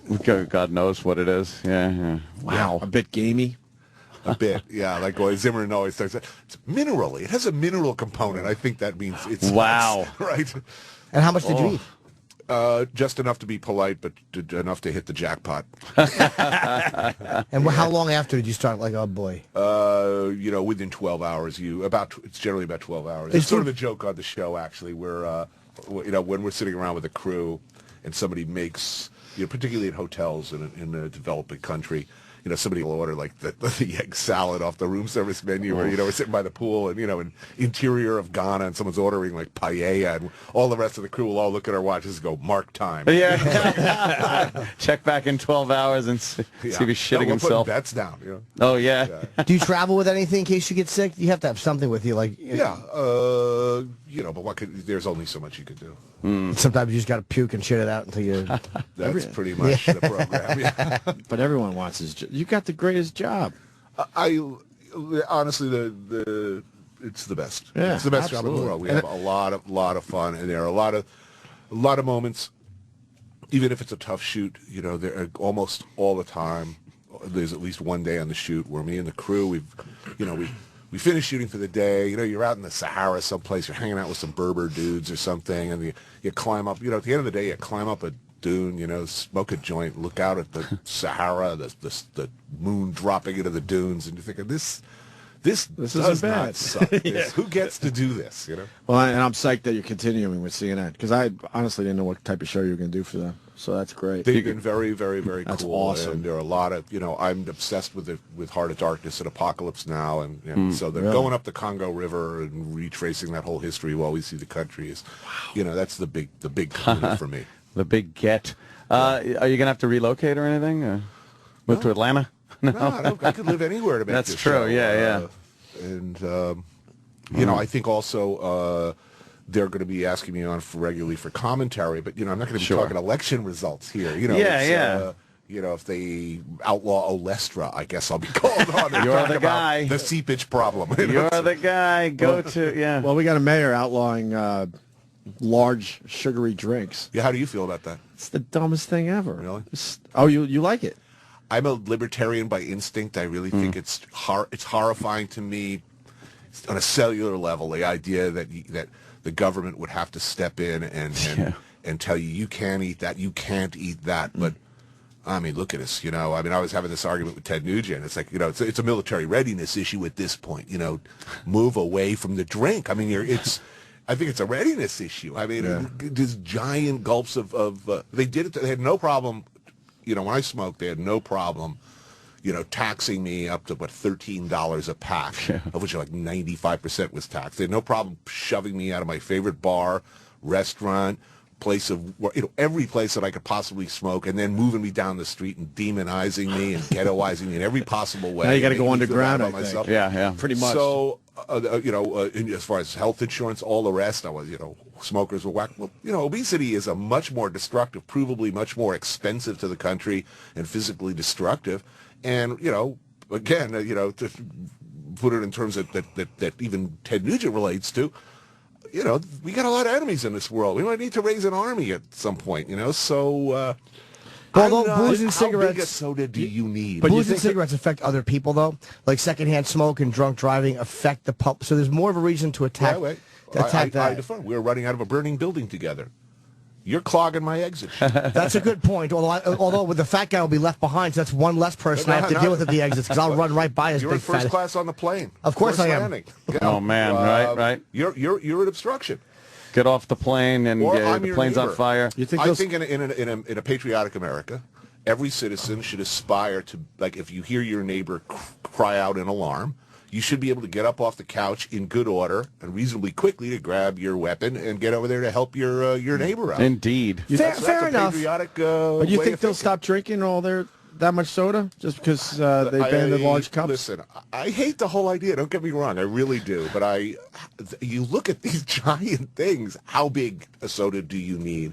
And something's got to be done. And we've clearly proven with smoking that the more difficult and expensive you make for people, the less they're going to smoke. I mean, eventually it became it became harder for me to smoke than to quit, which is pretty hard. I mean, I found myself crouched, on the 20th floor of my building in the service area, sneaking a cigarette because I couldn't smoke around my kid. And I was caught by the building manager. I felt like a high school student, I'm like in my 50s, and it's like, I'm so sorry, Mr. Niedermeyer, I won't do it again. It was just so humiliating. So maybe if they, everyone needs to be caught in the service area of their building with a big gulp of Mountain Dew, a bag of Cheetos. They should just cut funding for insurance. Like after a certain amount of obesity, we shouldn't cover it. That's it. Fuck you if you're going to keep eating. Like I agree with you. Yeah. I just don't think the government can tell you can't do it. Once you decide to do it, we shouldn't pay for it. Yeah, when you say how much soda is enough, it's as much as I fucking want. Yeah. That's pretty much how it should be. But, exactly. There's got to That's be what it should personal be. responsibility. You're taking up 2 seats on the subway. Now it's beyond a personal liberty problem, really. I mean, I'm not talking about a world where everybody should aspire to be thin by any means. Yeah. But I think there's some middle ground here where your crap is floating downstream in somebody else's property. I do agree with you in some respects, but that whole thing with the government stepping in and saying you can't do something, it really does get me. And especially when it's something like that. It's not something like, okay, I really would like to own automatic weapons, but they've told me I cannot. Right. I'll say all right for that for now. But like soda, please, could you just get out of my fucking ass? I listen, like I said, I really hate it. But look at us. I mean, diabetes type 2 diabetes is at like epidemic levels. It's like 4 or 5 times what it was just 20 years ago. 1 in 7 kids is going to have it. Yeah. We're talking a country that in 20 years is going to be predominantly obese, according to the current thinking. This is no joke. We're fat, sick, and weak the commies will be all over us. There'll be the Canadians pouring across the border and raping our families on our living room floors, and we're going to be too big to do anything about it. You think they'll go after restaurants also with some of the things they serve? Yeah, that's no, funny. some of the plates here's they where I get totally hypocritical. well, because they're banning the large cups in some of these restaurants, but you could buy an entree that's over 2,000 calories for one. Bloomberg has already talked about limiting salt and making restaurants. He's raised the possibility of telling chefs how much salt they can use. Obviously, I hate salt in my food, by the way. That's where I turn around on a dime and become a complete hypocrite. Yeah, because you're not going to say you can't order 2 steaks or you can't order 2 cream puffs or whatever it is for dessert. Like you can't. Once you start regulating what people do, as much as I hate obesity, and it really does, I agree with you. Theoretically, I hate it. It annoys me, and your shit's floating downstream. I completely agree. The government just can't fucking tell you you can only have keep so in much mind soda. the portions are like 4 times what they were 20, 30 years ago. We're eating like 5 times as much chicken. Our idea of what a normal meal is so completely distorted from what it used to be and from what they eat in the rest of the world. I mean, they look at us and the rest of the world like we're out of our minds. We're slobs. And we really are. I like eating. I do it for a living. I eat to excess for a living. Yeah. But I believe there is a point that I think a lot of people, who are heavy would agree with you. There's a point at which you're not actually enjoying your food anymore. You're eating for other reasons. How do you keep the weight off? Yeah. With all the eating. Clean living. I don't snack. I mean, if I know I'm eating a big, huge meal tonight, I'm not sitting around with a bag of Cheetos. Right. And you're saving your calories. I'm just saving the real estate for something that's going to give me what I'm pretty sure is going to make me, happy for the maximum period of time. I'm not like I don't go to the gym. I'm not like working out. I'm not jogging. I would hate to live in a world where that was obligatory. But if it's taking you a long time, I think the line is if it's taking you an unreasonable amount of time to get out of your car, this is not an alternate lifestyle choice. This is a health problem, and we should help you with it. I wonder we shouldn't demonize you for it, but we should help you. I wonder if there's another way to do that, though, instead of just banning the large cups. I just think people are going to find their soft drinks. It's a weird thing. It's almost like saying you can't have Miller Lite. Because there's so many things. You can have Bud Light, you can have Schlitz or any other beer or Old English, but you can't have Miller Lite. It's such a minor thing that is not going to do much good. It is kind of. But we do that niche-y already. as far as- You can have Miller Lite, but you can't have Four Loko. Yeah, but do you think that people drinking to excess is way worse than people drinking sugary drinks? But we're not gonna like take that on because that's a whole fucking can of worms. Telling people they're drinking too much. I think that causes way more problems than. No, I think you just make it. I mean, right now, where do you get big, giant drinks? In convenience stores. I think he's trying to make it less convenient. Yeah. But what about the movie theater? Because I think that's the one place where this really pisses me off because it's just like, look. If I want to go to a movie theater to see a movie, I'm going to have a big old thing of popcorn, and I'm going to have a 16-ounce soda that's going to last me for 2 hours and 20 minutes while I'm eating this big salty thing of popcorn. Now I got to miss part of the movie to get another drink. Go back up and get another drink. That's where I'm at. That's where you draw the line. A really big issue because actually they don't make money on movies. They make money on the concessions. The only way they make the money, and it's probably not so much on the hot dogs. It's on those giant supersized beverages, which cost them around 50 cents a piece. So that's hitting the theater owners. Sure, and I commiserate with the theater owners because I understand how the process works and where the money goes, and it really sucks to have a movie theater in this world. It sucks because you got to play by the rules, and when you're taking, nickels and dimes out of the owners' pockets over some soda, I mean it stinks, and it's really affecting economies, personal economies. I have to say I really resent paying like $22 for an overpriced, for a big soda. I do, but you know what? It's not the movie theater's fault, though. You should blame George Lucas and blame Universal Pictures. No problem so far, because those are the ones that are taking 100% of an opening weekend box office. For Transformers 7, Exactly. Yeah. So what's the problem here? Right. Maybe they'll be forced to make movies that we like, and I haven't seen a movie I liked in a while. It's been a while. I'm scared though because I'm thinking now we're going to reach a point where foodies are going to start sneaking food into theaters, and that's really the worst case scenario. Oh man! Some motherfucker sitting next to you, like making cheese fondue, and chowing down on something that stinks, eating something like pita sandwich, loaded with something either really good or really bad. Either one would be. I sneak in healthy snacks when I take in a movie. Really? Oh yeah. I don't like. He likes dates in his pocket. He'll have a pocket full of dates. pocket full of dates with not even a baggie. But you know what? They can do to help obesity. How about they give tax breaks to healthier places, like or whatever? Because that'd be nice. When I'm in an airport and I travel a lot, it's impossible to not eat like shit because everything in the airport is awful. Like, like one salad place and 40 McDonald's, which again the economy dictates that's what people buy. Right. Then the economy should dictate it. Yeah. But they should give a tax break to another place so there's an incentive for them to be in the airport so they can make money. How about a tax break for a panini press that doesn't smell? It's like, I want to tag what Jimmy said. I like to eat healthy. It's really hard on the road. It's easy in New York, especially on the road, but it's really hard. Yeah. I don't eat. Yeah, I don't even know what eating healthy. I don't know whether I'm for that, but I think tax breaks if you're. I don't know. It's a way of encouraging a certain business. And again, they're going to lose money to McDonald's and Burger King every time, but it gives them a way to stay above water, and you're not forcing the public to do anything. And since we do pay for it financially in insurance, well, it's going to come out financially anyway, so that tax break. I don't think that works. I don't think positive reinforcement works. I think negative reinforcement works. You pass false rumors that there's rat feces. That would work. That it causes penile shrinkage or some brain aneurysms. That sort of that's effective. I hate using when the IRS is used to do anything. I agree. That like coerces people into something. It's not what it was supposed to fucking be there for. It's the government blackmailing you when the IRS. How do they afford to serve a Big Mac for $1? That's the other side of the coin. They're giving tax breaks to people to. They're basically the government is subsidizing big agriculture. I don't like to that kill either. us, Yeah, I can't stand. But I'm with you. Yeah, no, I'm for psychological warfare and demonizing and mockery. Making people feel that it's uncool to do something is good too. I want to go to the back to the rat thing for a second, and then I want to talk about your book here.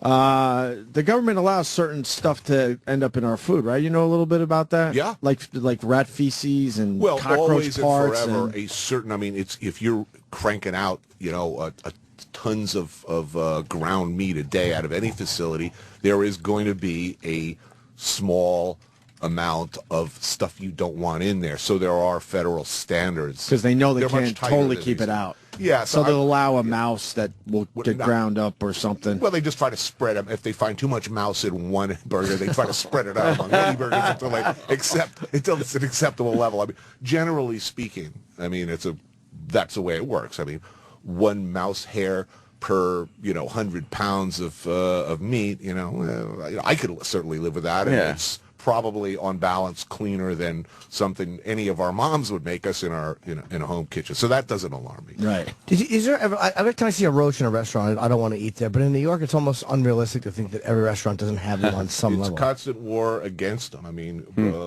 most responsible restaurants, especially these days, will build them out. It's a constant war. You're fighting them and build them out. What's that mean? Meaning you seal your points of possible access, and you seal up every little bit of food, and you handle your food in such a way that the omnipresent problem, there will be cockroaches if you don't maintain constant vigilance. Leave it alone. Ignore the situation for a week, and you will have a cockroach problem. But you can't keep kitchens spotless. It's almost impossible. You can if you pretty much you have to these days. Yeah. Most of the places I know, it's a constant fight. You seal out, you keep your food, you don't provide food for them. Right. And so they completely clean the place out every night, and if you don't, then you will have a problem. What do you think about what do you think about the rating system here in New York? I hated it initially because I just thought it was going to destroy the business.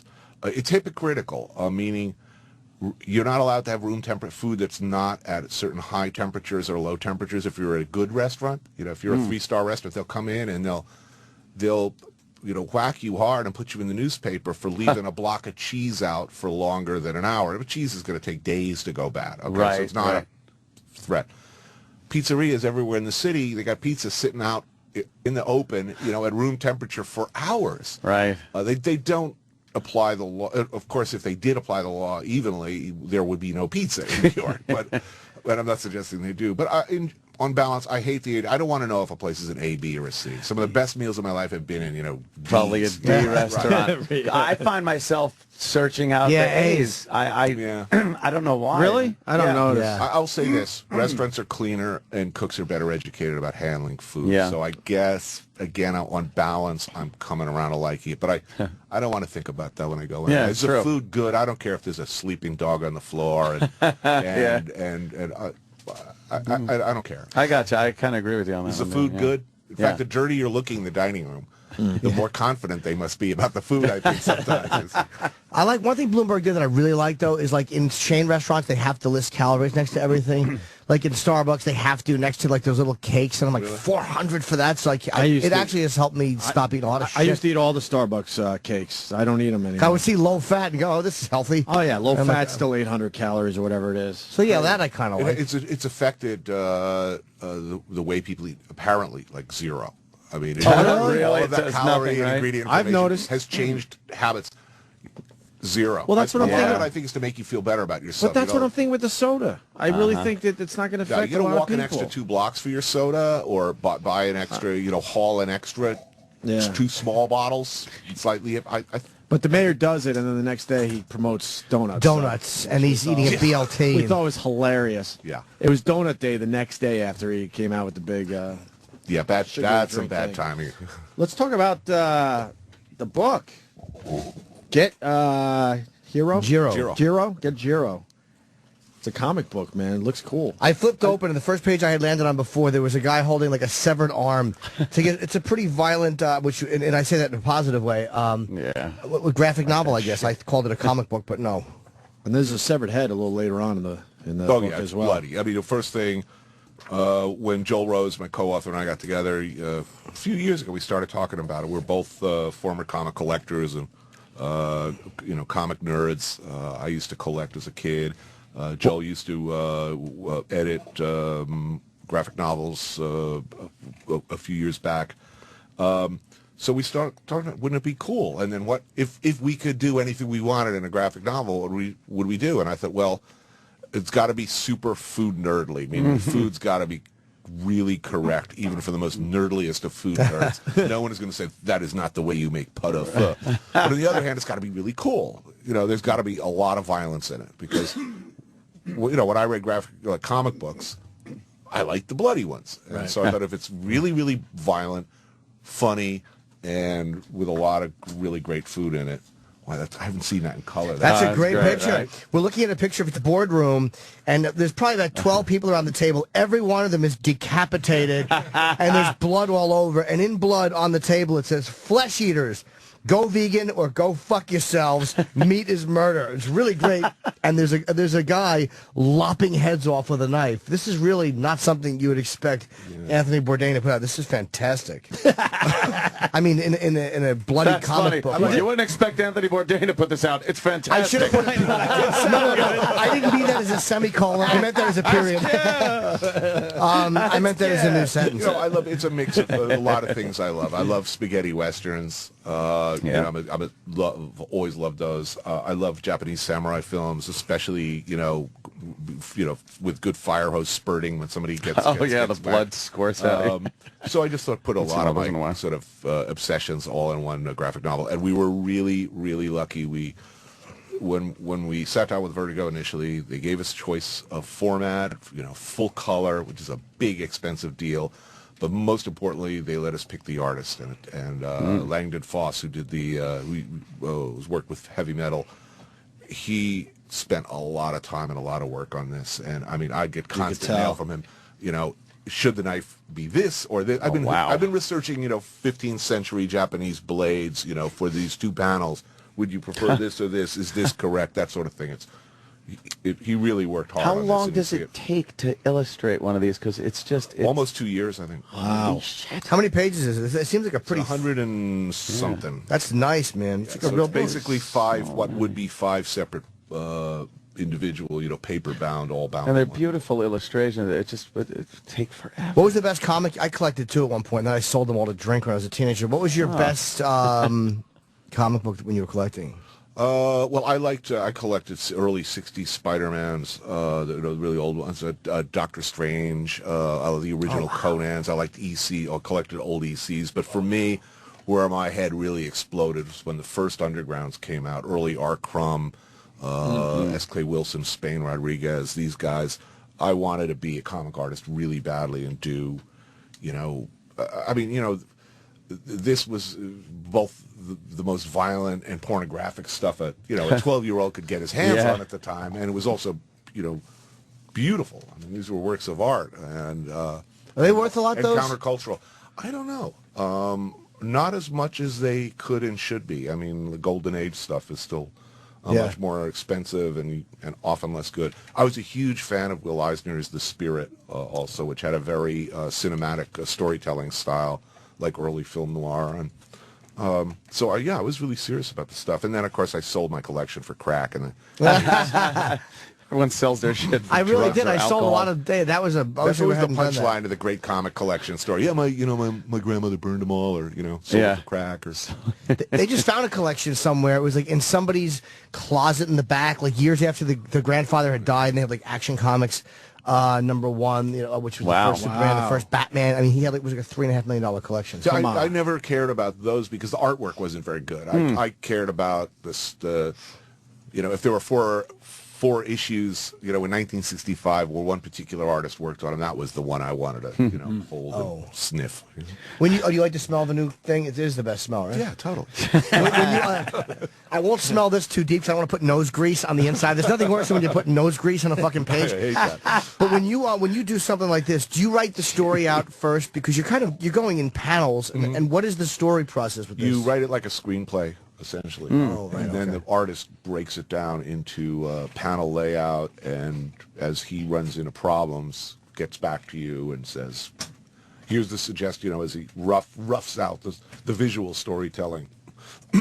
He'll say something, I can't fit this much text in one page, or it doesn't make any sense, or can you, help me out here. Okay. So it's very back and forth. It looks great, man. Yeah, I think this is going to do What well. a cool idea, definitely. Yeah, I'm going to Comic-Con in, I think it's July, San Diego Comic-Con, which is going to be, a second or third childhood for me. I'm really looking forward to it. I'll be there. Have you been before? Never been. That's cool. Actually, I went back when I was, a tween, when they used to have it at the Pennsylvania Hotel, I think, across from Penn Station. A little smaller back then, huh? It was, 8 guys in a, cardboard box, pretty much. I went with I went with some drawings, trying to, get some tips from the pros. It's pretty much keep your day job, kid. Oh, really? Were hands the hardest for you? I could never draw. I would draw a little as a kid, but I could never draw hands. So everybody had their hands behind their back, were mightily raised outside of frame. Yeah, I had a lot of challenges. Mightily raised. I can see that. Yeah, it's just out of frame. What's the matter? It looks great. I've actually never read a graphic novel, but this one I want to read because there's some really cool fucking graphic stuff in here. Yeah. I used to be into old Fangora stuff. Yeah. Back my uncle had this pile of it. It had just a mildewy smell to them, and they were all black and white of old 50s movies and horror of the day. And it was pretty cool because there were some really scantily clad women in it, and Creature from the Black Lagoon is carting her away and stuff like that. Yeah, that was shit your was first great. sort of exposure when you were 8, 9, 10. And you're just starting to think about sex, and your first exposure is these sort of 50s, completely over the top, hypersexualized aliens. Actual sex, turns out to be a disappointment. It doesn't involve someone from the 50s being carried away by an alien. When is this going to be available, Anthony? Early July, I think July 3rd. Wow. All right. Get Giro.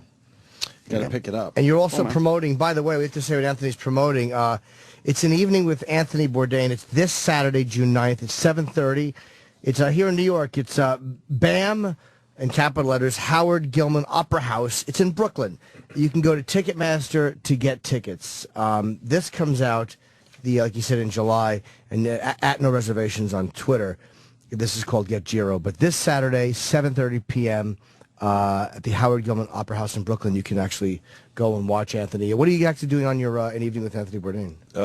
It's basically stand-up. It's very much like stand-up. Oh, really? We have to talk to the audience. I have a bit of an audio-visual prompt to refer to a few seconds here of tape or shots demonstrating various principles of eating your way around the world. But basically, it's stand-up and then an extended Q&A with the audience. Oh, that's cool. But in this case, this is going to be a very special one because I'm taking a prosecutorial attitude, shall we say. I'm making the case for something, so it's a little unusual. Cool, that's a nice tease. Yeah.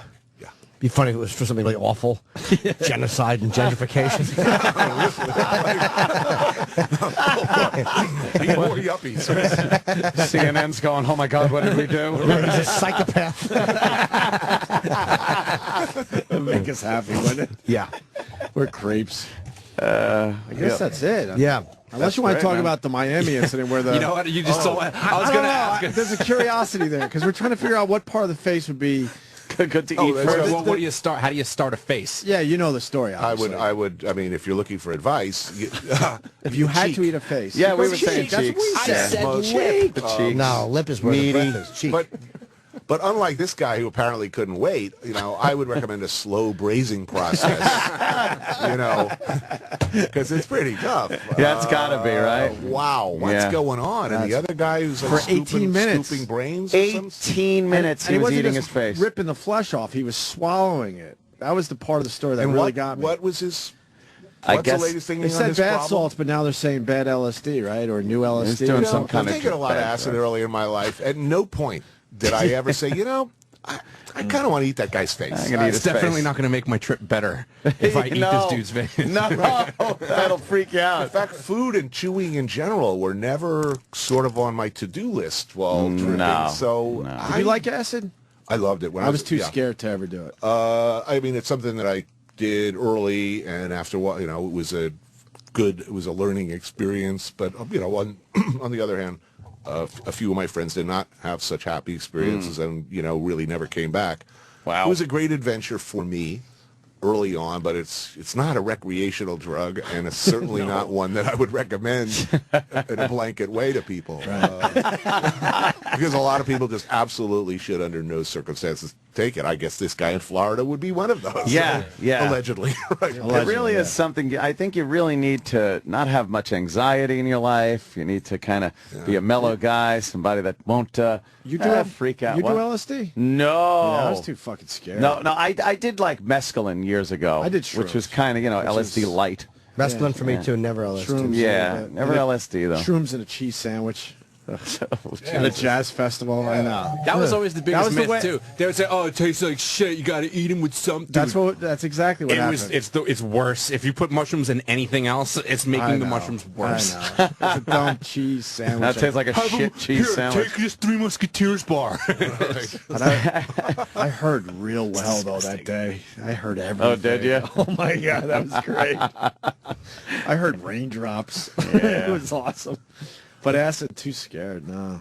I mean, I remember one time I was, we were me and two friends were on a trip, and we had to stop off and get dry clothes or something at the friend's house, and it was sort of an overbearing, right out of the movies, Italian-American family, and the mother catches us. She goes, "You've got to stay for dinner." No. She sits us down at the table, and it's a big steak dinner, and the level of denial that some families are capable of is quite extraordinary, because we're sitting there with our eyes rolling around in our head, all staring at our food like it's, I see my steak is breathing, like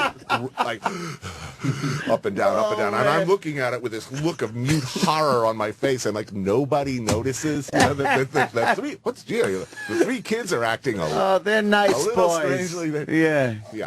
Oh, wow. Wow is right. That's great. With that, we should let Anthony go.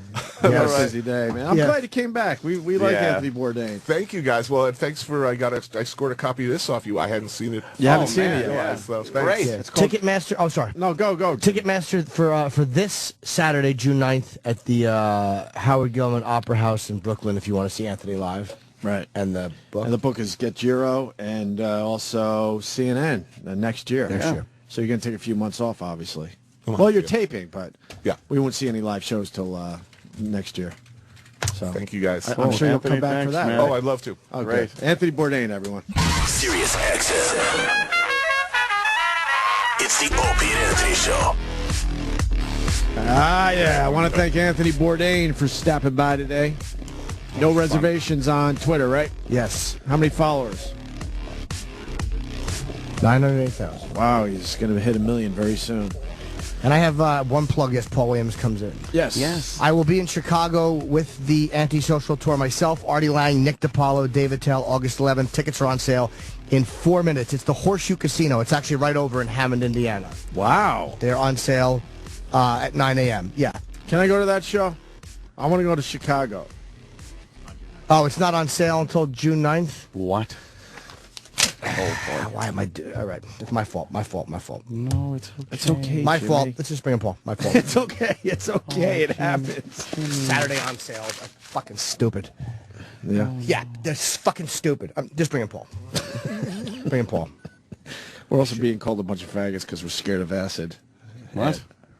Yeah, call me that. Paul Williams. Oh, that's not. Then Paul I don't Wi- care. No, that's not Paul That's not Williams. Paul. Where's Paul Williams? He ran away? I was doing liners. He's talking? Oh, he's talking? That's Okay. what he Let's bring does. him in. He talks to a lot of people. He likes to talk. Yeah. Maybe he's walking in. Here he is. Wow, There he Paul is. Williams. Oh, how you doing? Take a seat, my friend. Thank you. Wow. Man. How are you, Paul? Finally made it in. I know, right? How are you? Jim. Hey, Jim, how Pleasure. are you? Anthony, hi. Thank you. Thank you. Pleasure to meet That's you. Anthony. I And that's Ope over saw the there. documentary last Did night. you see it? Fantastic. What did we think? I thought it was great. Paul, pleasure to meet you, sir. Lovely to meet you, my friend. All right, good. Well, you know, it's Pull up a warts and all. chair. Warts Yeah. and all, the Paul Williams story. Yeah. I just think it's it's about you, obviously. And What's the name of the It's called Still Alive. Still Alive. Still alive, and I am LP, living proof. Living proof. It's such a great, different type of documentary because somebody could have just done a documentary on you and grabbed a bunch of clips and Where are they now? run through that. There he is. Yeah, right. Living in a trailer behind a junkyard, doing a sock puppet show at the Red Lion, and that's not what he found. And It was really a great showing the relationship that built between you guys and kind of a building of trust. a buddy movie, from stalker to family. It really kind of is because he does come off a little stalkerish, Yeah, it was frightening. especially at the beginning.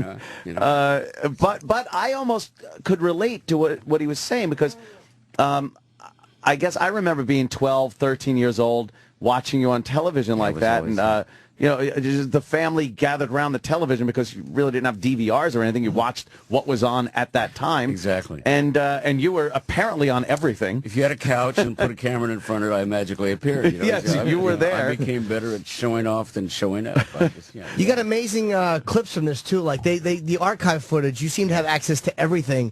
I didn't realize you had done fucking 50 Tonight shows. Yeah, I did 48. I remember 6. That's amazing. You remember? Oh, man. Wait, were you ever under the influence when you went on? Always under the influence. I mean, I thought everybody had a glass of vodka in the morning in the shower. It's just, Wow. Ed McMahon introduced me to his new wife right before he died, and he said, Paul had a problem with alcohol, and it was one of those great moments. I just got my 5th star as an alcoholic. To have Ed McMahon say this guy had a problem. It was like, Ed McMahon. Are you kidding? Yeah, who was world renowned for his exactly. drinking. One of the great drunks ever. Yeah. What did you do in Planet of the Apes? I didn't realize you were in that until I saw the clip of you on Carson in your Planet of the Apes outfit. Yeah. I played a wise orangutan. The thing I remember the most from being on the set is the fact that I'm standing with 40 orangutans, and John Huston walked by. We're getting ready to shoot something, and as he walked by the 40 orangutans, he walked by me. He went, "Hi, Paul," and I went, "Well, wait a minute. I still look like me in an orangutan out there." You were a very interesting guy on TV, though. It's like, I was born in '68, so you were part of my childhood and growing up, and it was just, poor Smokey and the Bandit. My favorite line in the movie, probably, because he's thirsty. Yeah, dummy. What a great line. Kick his ass just once. Oh, In the South, they think of it, Billy Bob Thornton said in the South they consider Smokey and the Bandit a documentary. So When we see those old Carson clips and various variety shows that you were on. You were always on. Like you were always over the top on. Was that your personality then, or how much did that have to do with the substances you were on? I survived a 30-year chemistry experiment, so that was, the fact is that alcoholism and addiction is a progressive disease. So at one point, I was just loving being there. I went from being the run of the litter, this weird little guy who could run under coffee tables when he was in the 5th grade, to getting all this attention. So that's fantastic. You're special. You're loving that. So there's a lot of energy to that. And defensively, I'm pretty funny sometimes to keep from getting whacked. You make them laugh, whatever.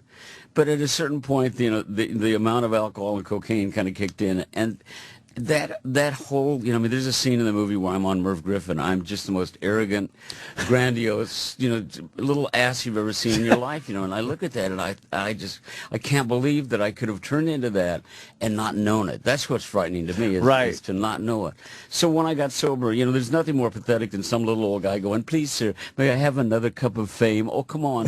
Come on, Opie. Come on, Opie. Come on, Anthony. Put me on your show one more time." It's just pathetic, and it's not how I wanted it. So when Kessler showed up with a camera, I was I don't think so. I think this is to go poke the bear right now. I have a wonderful life. I'm now 22 years sober. Wow. And I love my life. And I'm my gig at ASCAP is a full-time job. And Could you tell people what that is too? People don't know. ASCAP is the American Society of Composers, Authors, and Publishers. We have almost 450,000 members. We license the music of 100 years worth of music, from Gershwin and Cole Porter, from Irving Berlin to Beyonce, to giants like Justin Bieber. We are there when with. And you're the with president, music. right? And I'm the president and chairman of the board. Yeah. Wow. Your job to make sure people get their cash. So basically, our whole gig is just as radio, you play the music.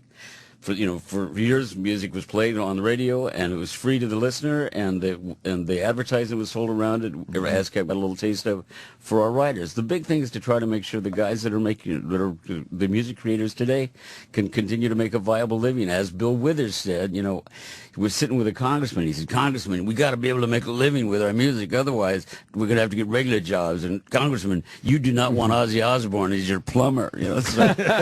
So that's the gig, is to make sure that everybody can enjoy the music forever. There's more music being played more often on more amazing devices than ever. I love my iPhone. I've always got my face stuck in my hand, My wife is screaming, "That's Ireland out there. Look out there."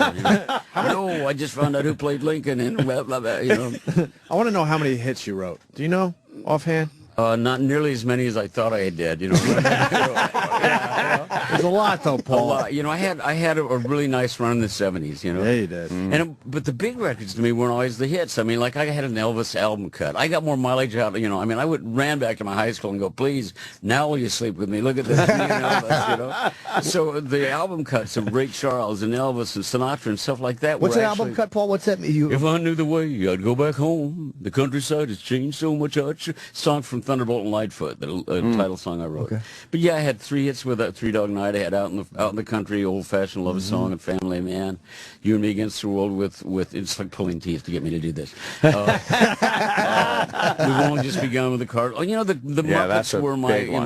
I've got felt in my DNA. So the work that I did with the Muppets was the best. Rainbow Connection is that little song that just keeps on going. Oh, yeah. Wrote the songs for Stars Born, including Evergreen with Ms. Streisand, and it was a really good life. Then I got sober, and I entered the Polylama period of my life. I got my certification as a drug and alcohol counselor, and I think I actually called the show and talked about recovery at one point, many, many years ago. Oh, man. Here? Oh, right.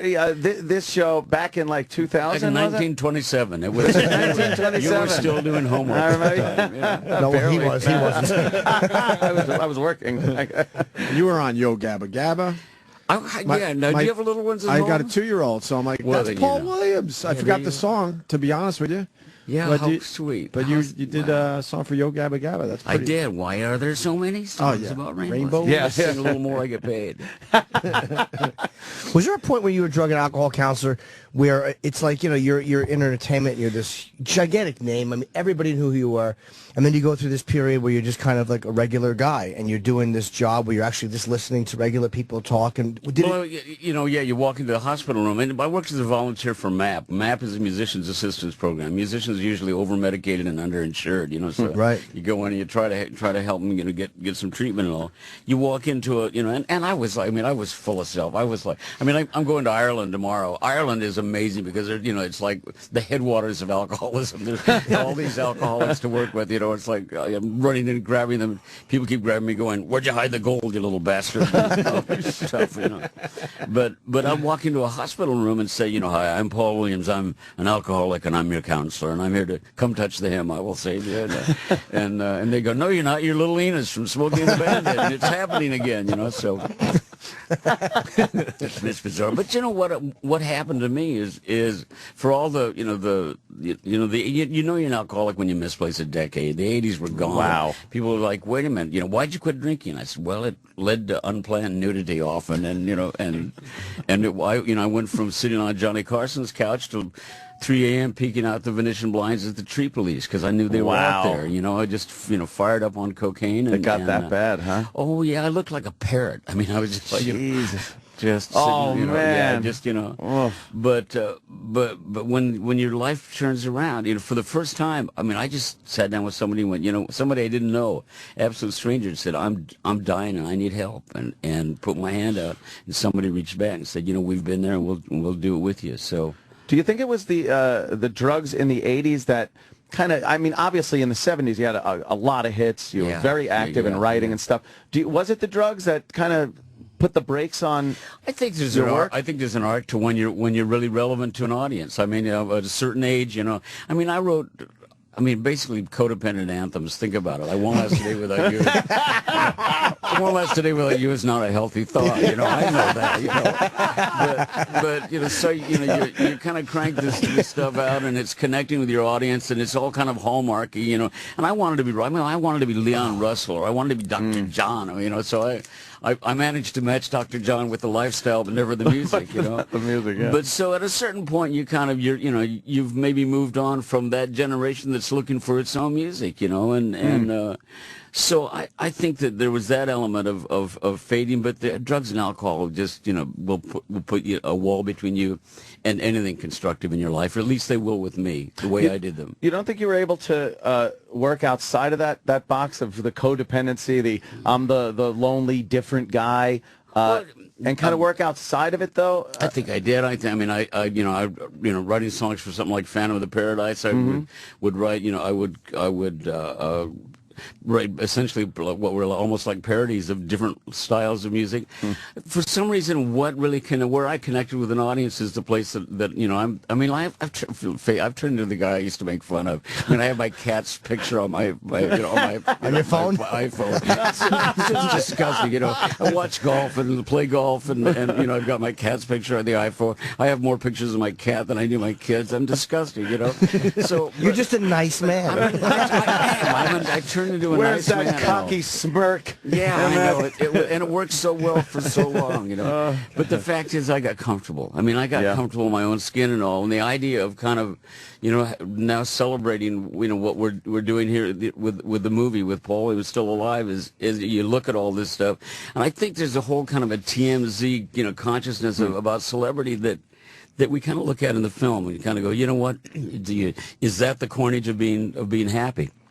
You have a lot of guys sit down in front of you here that are at the peak of their game, and then 10 years later, you guys 20 is what are still on the air. A lot of them are gone.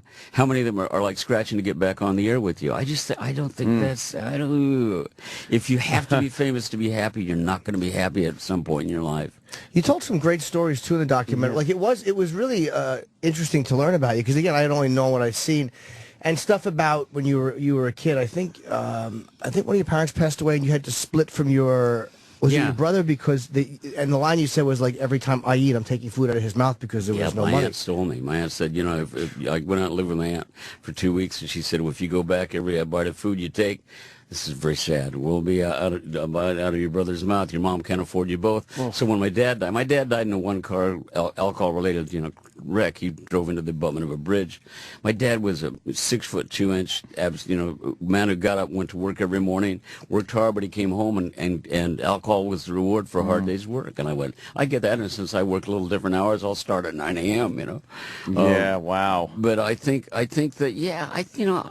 I think that my becoming an entertainer singer had a lot to do with just being 13 years old and winding up at school looking like I was in the 3rd grade. I looked like a kid till you put me next to a real kid. Then I looked like a kid with a hangover in my 20s. So I think that some of that, you either fight or you make people laugh, and I think that's part of how I became who I became. And you lived with your aunt. I lived with an aunt and uncle. Yeah. It was, and she wouldn't even give me the respect of abusing me. It was just, It's a nice upbringing. I slept alone. It was awful. Damn it. But you took. I just wanted to finish with that. Sure. Are you in touch with your brother now, or my brother? You know who my brother is? My brother's a wonderful songwriter. He wrote "Give Me the Beat, Boys, Free My Soul." I wanna get lost in your rock and roll and drift. The hell does that happen? Dobie Gray, brothers. Dobie Gray, exactly. You know what? My brother and I are really close. But Dobie Gray made that a hit, and then someone recently made it a hit too. Uncle Cracker had a big hit with it all. Yes. And I keep saying to him, you know what? The bridge really sounds like me. Are you sure? We were drinking then. Are you sure? I wasn't even get away from me, you little bastard. So he's 6 years younger than me. He's 6'2", and he just, I just love him.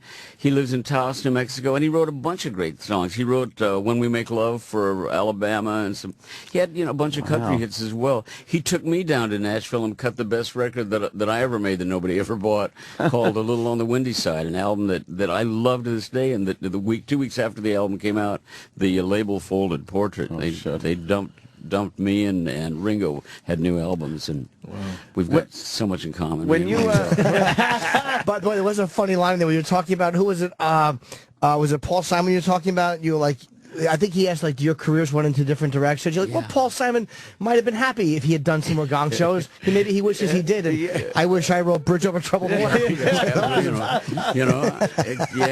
Paul. God bless him. Man. What amazing songs. So do you look at as a songwriter, and obviously you'd go on shows and sing the songs. Do you look at watching the Carpenters or Three Dog Night singing these songs and making the huge hits out of them? Did you want to be the singer also? With a lot of I never loved the way I sang. I'm still a little iffy about it. It's just I mean, if you have the opportunity to have, like Tony Bennett just recorded a song an album ago called "Love Dance," and I've recorded "Love Dance," and I love the lyric, and it's a song I wrote with Yvonne Lenz, and it's a really pretty, sensual song and all, but it's different when Tony Bennett sings it. You go, my God, that's Tony Bennett singing my words, Yeah, and that's a rush at this. I mean, I'm 71. I feel like a real tired 37, but I'm 71, and so at this point in my life, it's just, I don't need a lot of attention. I don't need a lot of attention right now. Well, that comes out across in the documentary really well. Stephen did such a great job of showing who you are, who you were, and who you are now, and not the fact that it's like you're there saying, "Oh, I wish," or you're trying to get back to where you were. You do come off as completely content where you are now, and watching it, I think the viewer sees it and is happy for you. Yeah, I can't believe that accepting the Academy Award is really great, but watching golf in your underwear, that's fabulous. Did you watch Tiger yesterday? You see his shot yesterday? God, that shot. I was trying to explain it to Anthony. And to have Jack Nicklaus say that's the best golf shot I've ever seen in my life, and it was flat out. And he's seen a couple of shots, I bet. The other thing that was different about him yesterday is his level of comfort. I don't think this is a one-time thing, and he's going to slip back. You think he's back now? I think that his next time out, you'll see the same game. Yeah, he's creeping right back to where he was. I was wrong. I said I thought he was done. Did you? I really did. I said he'd win a few tournaments, but as far as making a run for that record of the majors, he's done. But what we saw yesterday, I think I'm wrong. Is like, I mean, that was. And you know what he said? It's interesting, but what he said about this shot, he said that's not the best shot of the perfect golf shot. He said he made is the one over the green to there. Because that's where he wanted to go, which is interesting. But the thing is, the other thing about this attention right now is there are two things I'm really passionate about. Obviously, I'm passionate about recovery, that, you know, that this has been an amazing gift, and anything I can do to pass it on is great. But also because I'm president of ASCAP, I can, you know, can talk about the fact that to the kids that are listening to, you know, to the music and all, is that we're not trying to shut down the internet. Don't, you know, that's not what we're doing. We just want the servers, the people that are giving you the music, to pay a little part of that advertising, as they always have, so that right now there's some little lady with the headphones on and an electric keyboard writing a wonderful song, and she's got the headphones on because she doesn't want to wake the baby in the next room. And damn it, she deserves to make a living with her music, you know. So that's the gig I have now, and that's why I kind of love the chance to do this, guys. I really appreciate it. Are you guys going after radio stations to get a little more money? Well, no. As a matter of fact, we're following your career closely and trying to pull back our prices wherever you're working. That's hilarious. You've stayed unbelievably active into your 70s now. Yeah.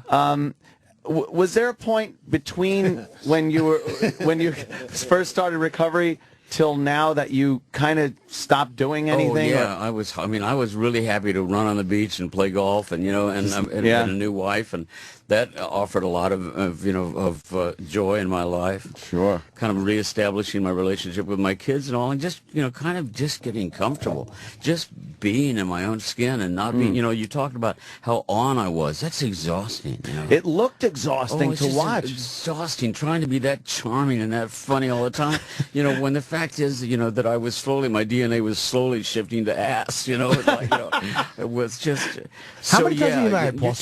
When you get sober, I mean, I don't know about the rest of the world, but when I got sober, I noticed something. I was tired. Really? I was tired and I was so over Paul Williams. I mean, I was, you know, it's like I'm done talking about this guy for a long time. You know what? Watching the clips from the documentary of you on various talk shows early on, I remember watching those shows growing up, and it wasn't exhausting to watch. You were a fun, active guy. People loved watching you. But in the context of the documentary, it's exhausting watching you. And watching you watch yourself is exhausting. Oh, my God. It's just... That one clip where Steven sits you down to watch a Merv Griffin clip of you, and you're rattling off. It seemed, I don't know, were you doing cocaine at the time? Maybe just a little. Maybe a tad, because you were rattling off. You were going.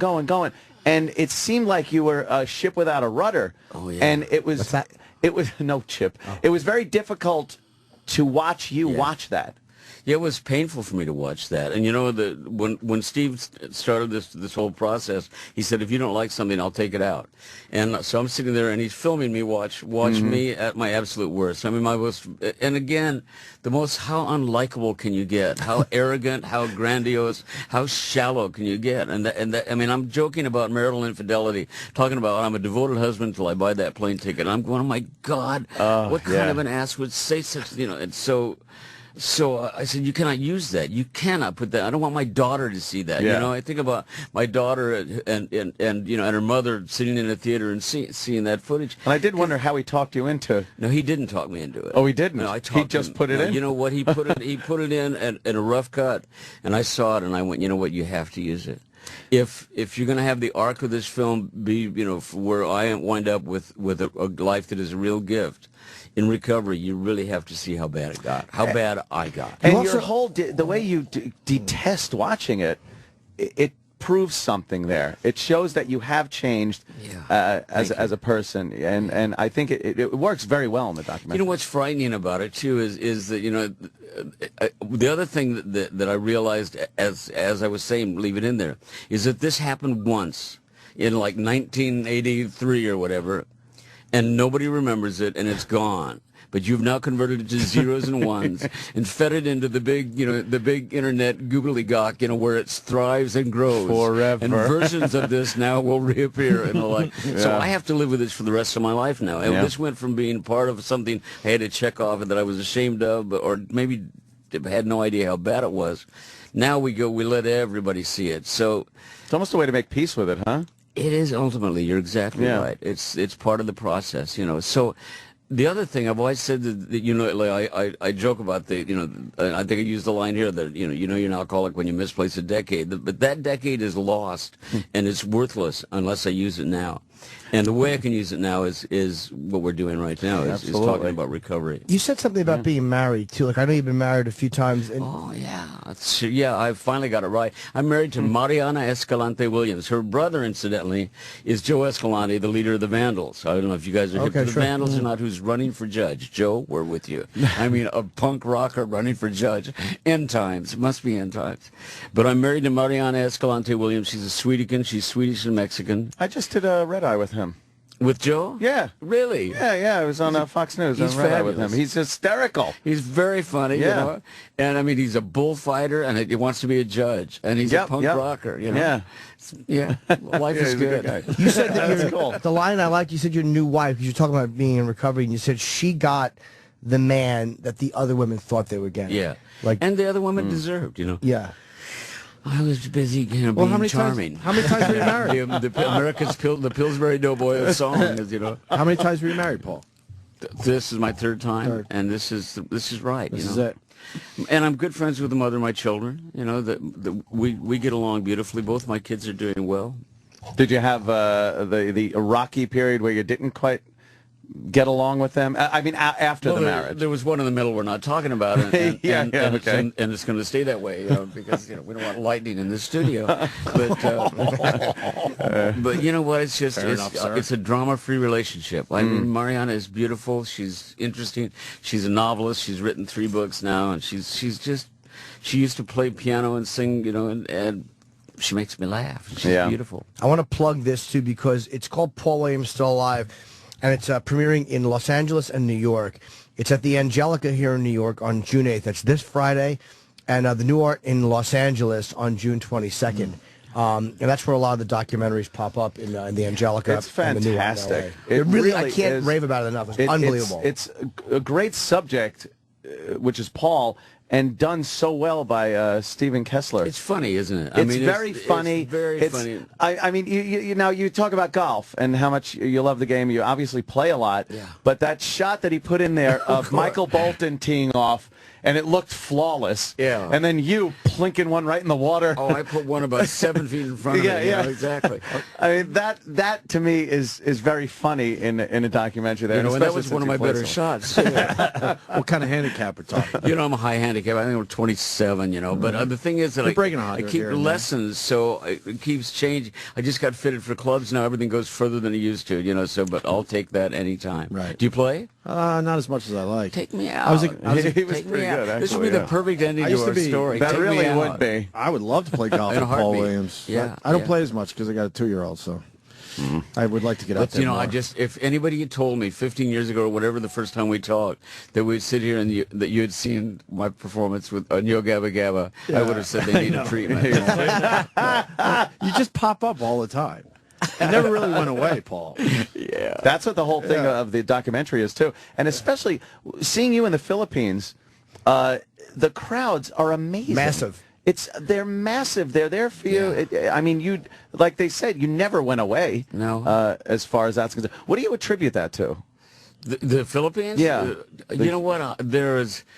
The songs that were hits in the Philippines are the most. I mean, the songs that they love the most need to go directly onto the cover of a Hallmark card. They are the most absolute, completely sentimental things I've ever written in my life, and they just love that sweet. They're the sweetest people in the world, and I would always make that little tour. I'd go to the Philippines, I go to Japan, buy my clothes in Japan. In Japan, I'm a medium. Australia. You know, and some of the old ones still work. It's just amazing.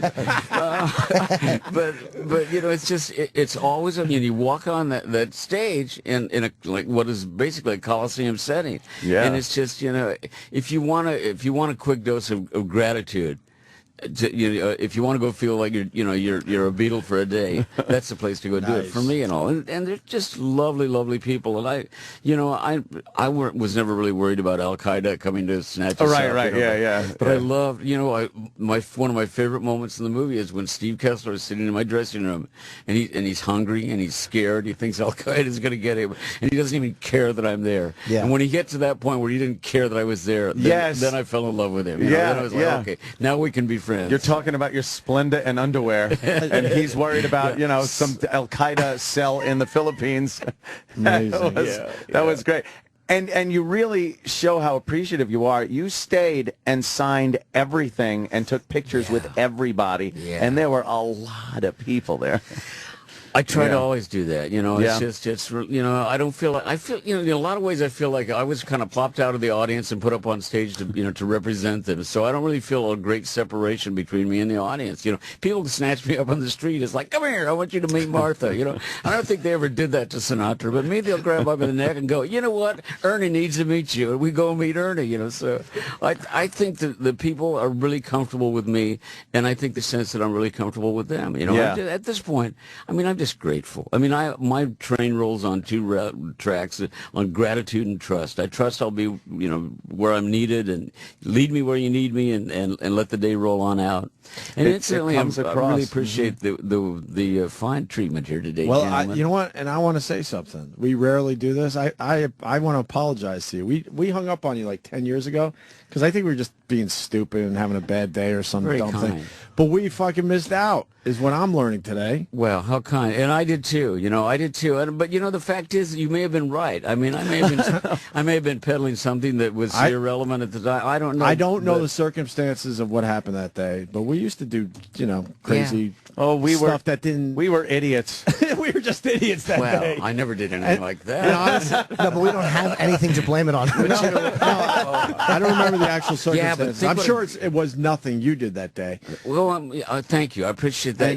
And obviously we missed out. All I know is that the more resistance I felt, the more I dug in. So I probably contributed to it a little bit too. No, it was obnoxious. It unnecessary. And watching the documentary, it's like you went from the Paul Williams that we knew from TV to now, absolutely, you know, happy and doing very well, thank God. And we just, I guess in that interim, couldn't figure out what the fuck to talk to you about. But lovely. Look at this now. I mean, this is wonderful. It's a love fest now. It's a love fest now. It's absolutely this is disgusting. Can't we end it on a It would be funny kiss my way to if on the way out he put gas and then lit the fucking front door on fire and then just washed this through the glass. I'm really sorry about the sugar in the gas. This whole thing was a setup to burn us to death. Payback time. Well, it's terrible. All right, what we got. Thank you guys. Let me promote it one more time. Paul Williams Still Alive. Honestly, a fantastic documentary. It's the great. Angelica here in Manhattan, June the 8th, this Friday. And if you're out on the West Coast in L.A., the New Art in Los Angeles. And Paul, thank you, man. We had a great Paul time. Williams. Thanks so much, Absolutely. Paul. Paul Williams. Great Paul Williams. Yes. Thank you. You're in the will. They're great, but not when it comes to golf. Paul Williams. Yeah, let's play. All right, I'll play. Paul Williams, everyone. Is my microphone on? Because it's important questions I have. Do you suffer from erectile dysfunction? I occasionally do. That's Jim Norton adding his own life experience. Could it be perhaps you're tired of banging your wife? That's a very, very real possibility. For myself, that's not the case because I'm not married. I get tired of banging girlfriends. So if you're married, you know that you're probably tired of fucking that monster. How many times can you fuck the same woman before your dick tells you he's had enough? That's your dick rebelling. It's falling asleep on your balls because it's tired of that same awful wifely vagina. Introduce them to some new pussy for Pete's sake, and bam! You're banging like you're back in the 12th grade, or 14th grade, or 6th grade if you're at Castle Cumia. So, where is the best place to find new pussy? AshleyMadison.com. We all know it's a bunch of unhappy married women. You're an unhappy married man where your dick is wilting at the sight of that awful fucking gaping mouth vagina. Looks like the half-eaten face in Miami. You're tired of it. Over 14 million members. Ashley Madison is filled with women in sexless marriages. Believe me, you think your wife's not tired of fucking you too? You might bump into her by accident on Ashley Madison. She might be looking for black. They're not getting fulfilled with anything good. They're not getting laid properly, so they're looking for somebody too. Sound too good to be true? They guarantee it. Even if you don't find some sex-deprived wife whose husband probably has ED, erectile dysfunction. I thought it was Ed. They have a horse. A talking horse who fucks your wife. Ashley Madison, they'll give you your money back. How many money-back guarantees do you get that you're going to get laid? You just don't. So if you don't find some sex-crazed whore, you're getting your money back. What's better? popping a blue pill to bang your wife for the 1,000th time, or listening to your dick, because that is what an erection problem is. Your dick is yelling out, help! Find someone new, hot, and horny, and then take a blue pill, because you're probably a horrible fuck to begin with. So why would you waste your horrible fuck skills on a new girl? Go in there with your new blue pill dick on. Forget Viagra. No, don't forget Viagra. Take it and join Ashley Madison. And then just sit there and edge for hours looking at all these married whores who want to fuck you. It's 100% secure, anonymous, and Viagra-free, although I want Viagra. Just fucking leak clear stuff and look at all these girls, and you'll finally get a good dick picture you can send these married pigs.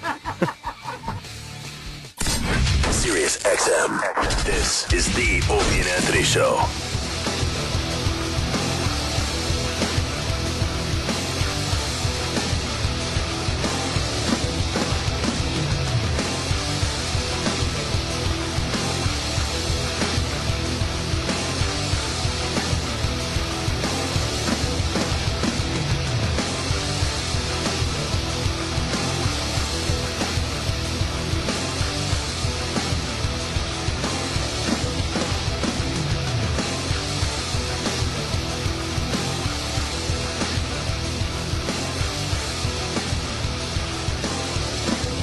Oh, let's get Uriah Faber in here. It's guest day on the Opie and Anthony Show. Yes. And then I saw Penn Jillette in the freaking bathroom, and I go, Penn, we can't even fit you in today. I'm sorry. Yeah, very what's up, Uriah? What's up, guys? Hello, sir. How you doing, man? How are you? Good. How you guys doing? Really good. Good. You cut that hair.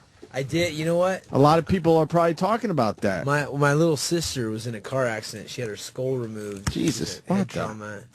Yeah, it was like she had her head shaved, and so. What do you mean she had her skull removed to get the swelling down? Yeah.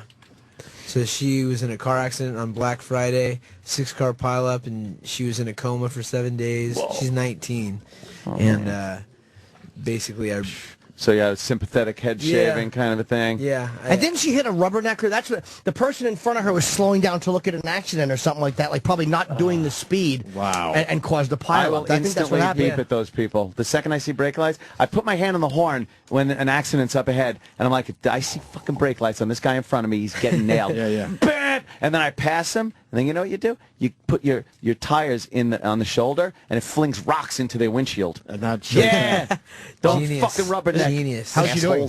She's doing awesome now. I mean, good. she had her skull removed for 2.5 months. What part?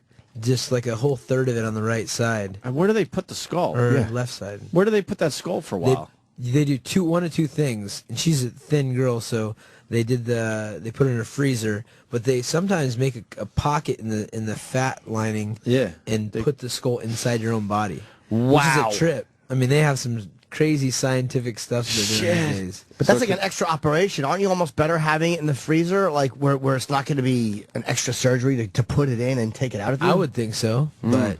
And what do they do to cover that, too? Because I've heard of brain swelling before, and it's like, how do they keep that from getting infected? How do you shower? How do you sleep? What do they put over that? They just sew the skin back up, and then they so it's just soft right there. Wow. And yeah, how do they learn how to do It's like being a baby again. It's like literally being a baby again with the front of your head. And she was in the hospital for a month and a half, so they're just really cautious with everything. Yeah. And then if she was going to walk around, they'd put a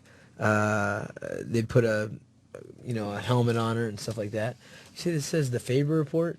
What's that? Where? Oh, hey. Look at this. I made it, guys. Is that? It's financial news. You're in the financial circles now.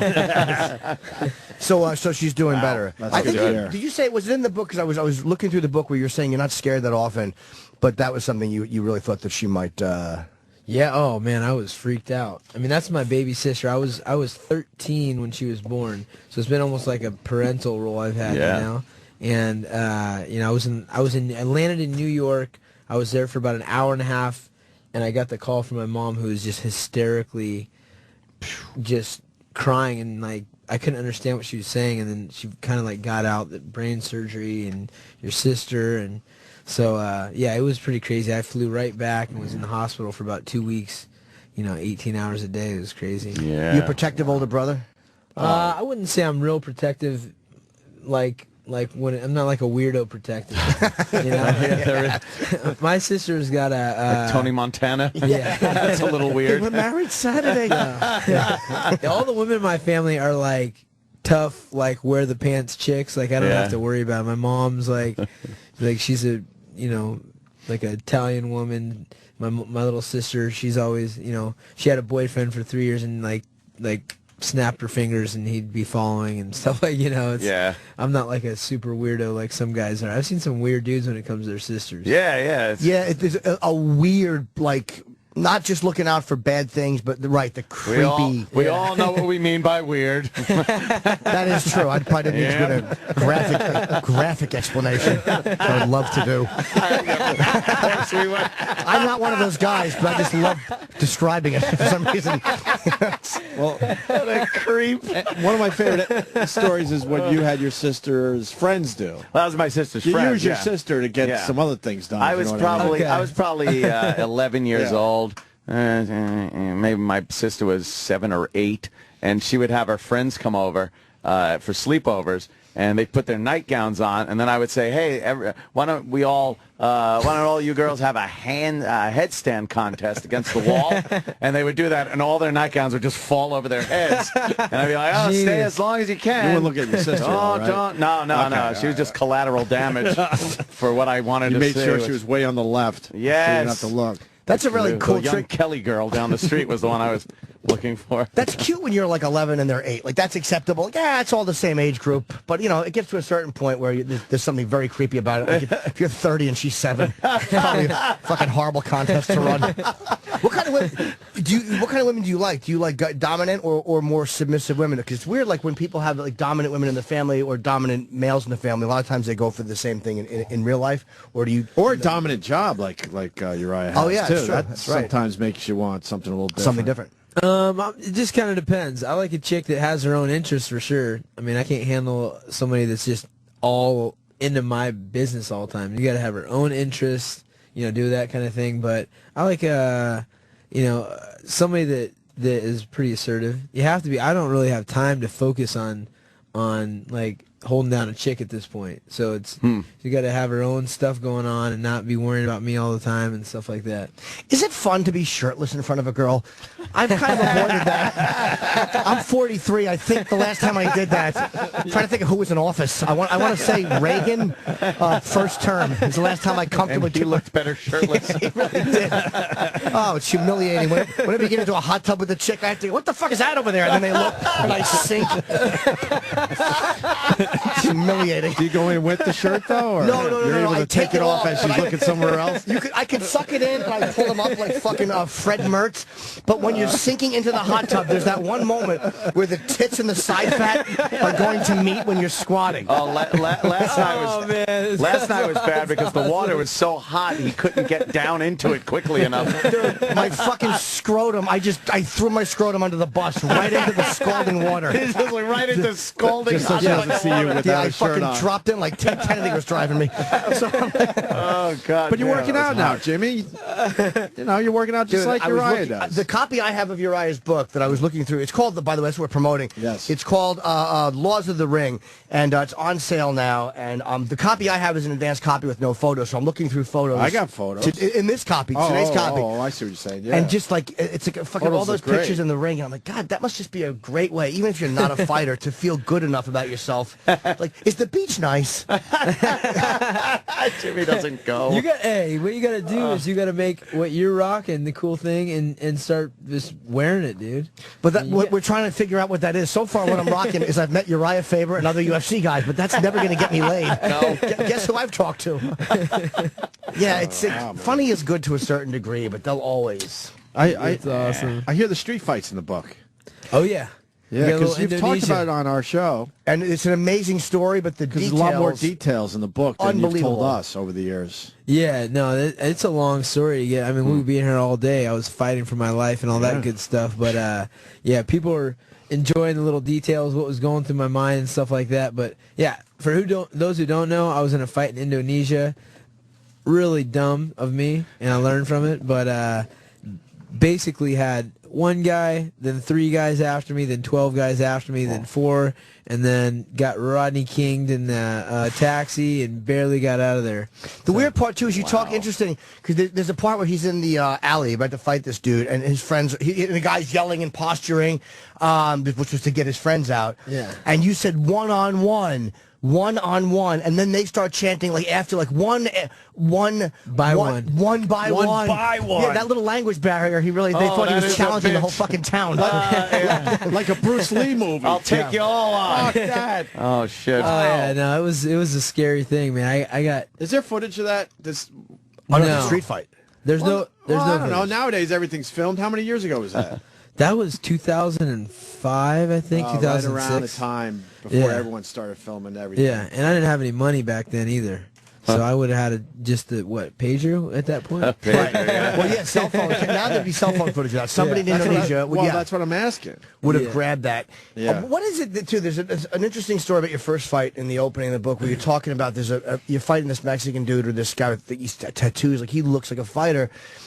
And you're this clean-cut, looking like a college kid, and everybody's thinking you're about to get the shit beat out of you, that you're in the wrong. What is it that enables you to go, you're saying to yourself, you're dead, dude. Like, that's what you're thinking. You're not afraid of this guy. Well, it's just something that, I've always thought that no one could beat me up. You kind of have to have that mentality to be in my sport and to especially, get to the top of the sport. But I do remember, taking the first fight, and I remember if I'm going to get nervous with this whole process, I'm not going to do it again. I don't want to be, anybody that's had a fight as a little kid, like, the anticipation of the fight is the bad thing. So I was like, okay, I find out a month before I'm fighting this dude, and I was like, if I'm going to be stressing about it, I'm not going to do it again. But it wasn't stressful until I got to the arena, and I was like, all right, I've always thought I'm a bad dude, and there's no reason to stress. But walking into that cage, I remember thinking, like, what the hell am I doing?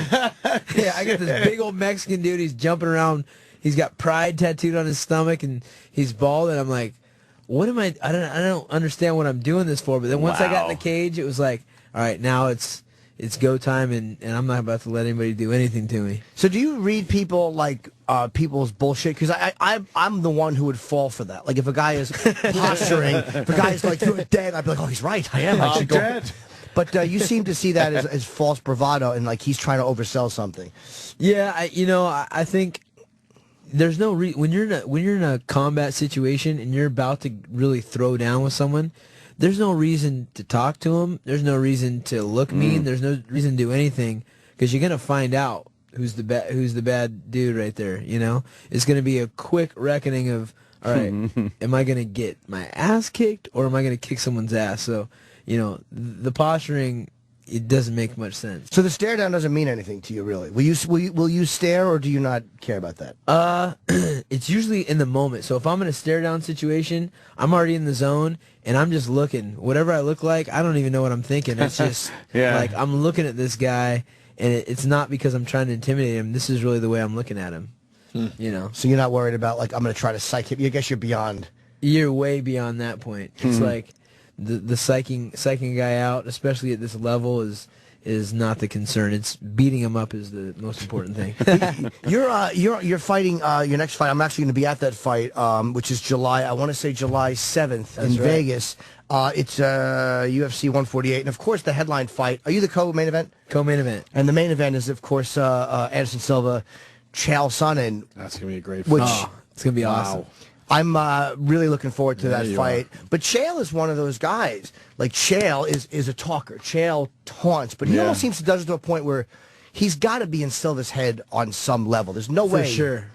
For sure. You see, the last time when he beat who did he beat from the UK? Was it? Oh God, fuck! He was on the Ultimate Fighter. Yeah, he was a coach for the Ultimate Fighter. Anyways, he beats him, and as soon as he wins, Bisping. Michael Bisping. Yes. As soon as he beats Bisping, they hand him the mic, and it shows Anderson Silva, and he like is in his chair, and he's like looking away and looking down, and just like, oh my God, like just bugging him that Chael's gonna get on the mic, and he just gets on the mic and says, Anderson Silva, "You absolutely suck," and Silva's just like, what's he gonna do? You know what I mean? He's already tried to not fight the guy, and then he's got to listen to him talk crap to him. It's like it's a crazy thing, and Chael's the best at it. Chael is, but he's an animal. Like, he's a nightmare in the ring. He just does nothing but stay on you. It's like a fucking horror show. It's like having the flu. He just fucking hits you, and he's all over you. It's like, can that get to a point where you hear a guy talking shit, and you're like, oh, fuck him, he's scared, he's trying to, and then it gets to a point where it just begins to eat at you, and it does begin to scare you, because Silva, everyone talks about like he's Christ. I mean, nobody says bad things about Anderson Silva. Right. Yeah, I think that and the fact that the first time they fought, I mean, Chael was beating the crap out of him. You know? So, I mean, that's got to be sticking in his mind also. Not only is there a lot to risk, because this guy's been running his mouth and calling him a dirtbag and everything, insulting his country. So he's got to go out there and put all the pressure on Anderson, and he already went up against him. And if you guys saw the first fight, yeah. Chael just mopped him up and then got caught at the very end. So Anderson's not only risking getting beat up, but he's got to defend his country. He's got to punish this guy for talking crap to him. Chael's doing a good job of getting in his head. Do you think it's also part of it? Because, I mean, they say Chael was on some substance that he got banned for a year after. Is it possible that Silva's like, well, he won't be on that this time, so now I'll have a... Or do you think that doesn't matter?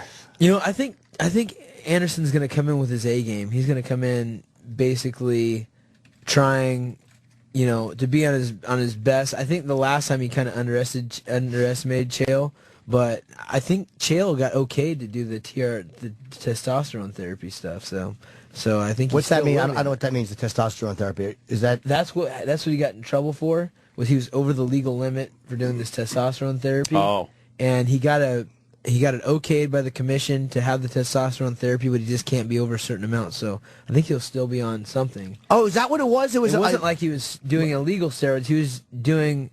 He had an okay about the steroids or whatever he's using, the therapy, and he went too high on the legal limit. Oh, I didn't know that. Okay, testosterone therapy. What does that help with? Because I have a feeling. That really was. That would be a great interview segment. But no, that would be great though if I was hosting my own TV show and Uriah was on, and that was all we did. Like, I just said, "What is that?" And you said testosterone. I will be right back with our next guest. But what does it help with? Because I was drinking soy lattes for a while, and somebody said that kind of gives you tits and estrogen, and I want some more testosterone. I guess helps with everything, right? I guess so. I mean, yeah, it's basically once you reach a certain age, it just starts depleting after that, and it helps you get back to, you know, your youthful top level. I don't know too much about it. I haven't done any real research on the thing yet, but it seems to be an unfair advantage. Yeah.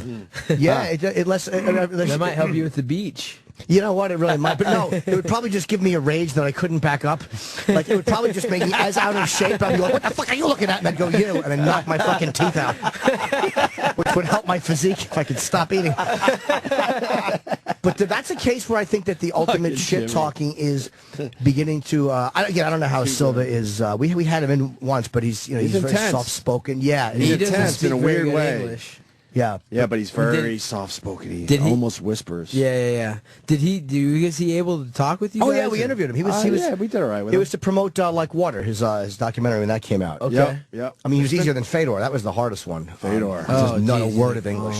With the Russian translator. That was a little rough. With his guys with him. It was very intimidating that day. Yeah, I'll bet. Yeah, a lot of guys. We don't know what they're about. 5 accountants. We don't want to know. Yeah, 5 legitimate Russian accountants sitting behind us. Not at all uncomfortable. Russian accountants, for sure. Yeah. Very legitimate. Yes, 5 spiritual advisors. Behind them, large men. Didn't they have Russian Olympic jackets on? Of course they did. Yeah, they were very comfortable walking around with Russian Olympic. They looked like they were just tough fucking dudes, man. Yeah. But he was the nicest one of them. Like, he was the softest spoken of the group. Nice guy. But I'm wondering if this is going to affect Silva. I'm flying out for this. And I didn't realize at first that you were on the how come all over the place? Why is there an interim title now? How come nobody has the belt? Well, Dominic Cruz has the belt. He's been out. He had hand surgery after his last fight, and now he blew out his ACL, and so he's going to be out. Basically, won't be fighting for about a year and a half. Okay. And the reason they do that, I think, is because until a guy's recovered, he's not recovered, you know, and it just kind of is like a placeholder, and said we have someone who's the best in the world who's able to fight right now, and that's what Hanan Barao and I are fighting for. It's going to be a great fight. The guy I'm fighting, Hanan, is on a 27-fight win streak. Jeez. And he's dangerous, more dangerous than Dominic. He's not as tricky, not as elusive and stuff like that, so it'll be like a more straightforward fight, but he's been knocking guys out and submitting guys. I mean, he's a dangerous dude. Now, Dominic, do you guys really not like each other? How much of that was for the show? And how much of it was just genuine, like we just don't like each other? We've had a long past of not getting along, and I mean, it's not like a hatred thing. We've had to deal with each other on a bunch of different occasions, but I've always felt like he's just got like a chip on his shoulder when it comes to me. Right. So, you know, I was like the face of the WC, and he was in the WC, and you know, I get pushed as like the lighter weight go-to guy, but he's the champion, so I think he's just a little bitter, and he's a poor loser, and I beat him, and so there's just like a lot of, you know, like bad blood between us, but it's not like we're trying to fight each other every time we see each other. It's just more like I'll make fun of him every time I see him. Oh, okay, so you might be in his head a little bit. Probably a little bit. Would you fight? I'm sure you would, but would you fight Aldo again? That was a brutal video. Oh. Wow. Yeah. I would fight Aldo again, but it's a great answer. That was very honest. Dude, my leg, I've never been in that kind of pain before. Holy shit. It's basically like getting hit with a bat for 21 minutes and not being able to move, you know, and I've broken my hands in competition. I fought Mike Brown with, I broke 2 bones in my right hand, you know, in the first round, and dislocated my thumb in the third round. I was fighting with no hands for, you know, 20-something minutes. That leg kick on the soft tissue is just like getting hit with a bat over and over and over again. Oh, my God. Where was he kick? It was in the thigh, right? Yeah. It was from like the hip to the lower calf, and my leg turned a different color. It was like a bloated. I liked watching dead that animal. on Twitter. Yeah. The updates on Twitter. Yeah, were it was great. pretty nasty. Oh yeah, it like was. it changed colors over the like 3 weeks. Yeah. It, like went from like just really red to then purple, then black, and then A little green in there for a while. Little green, yeah. Oh, it was nasty. But How yeah, long I did would that fight him. take? I'll fight anybody. How long did that take to get over?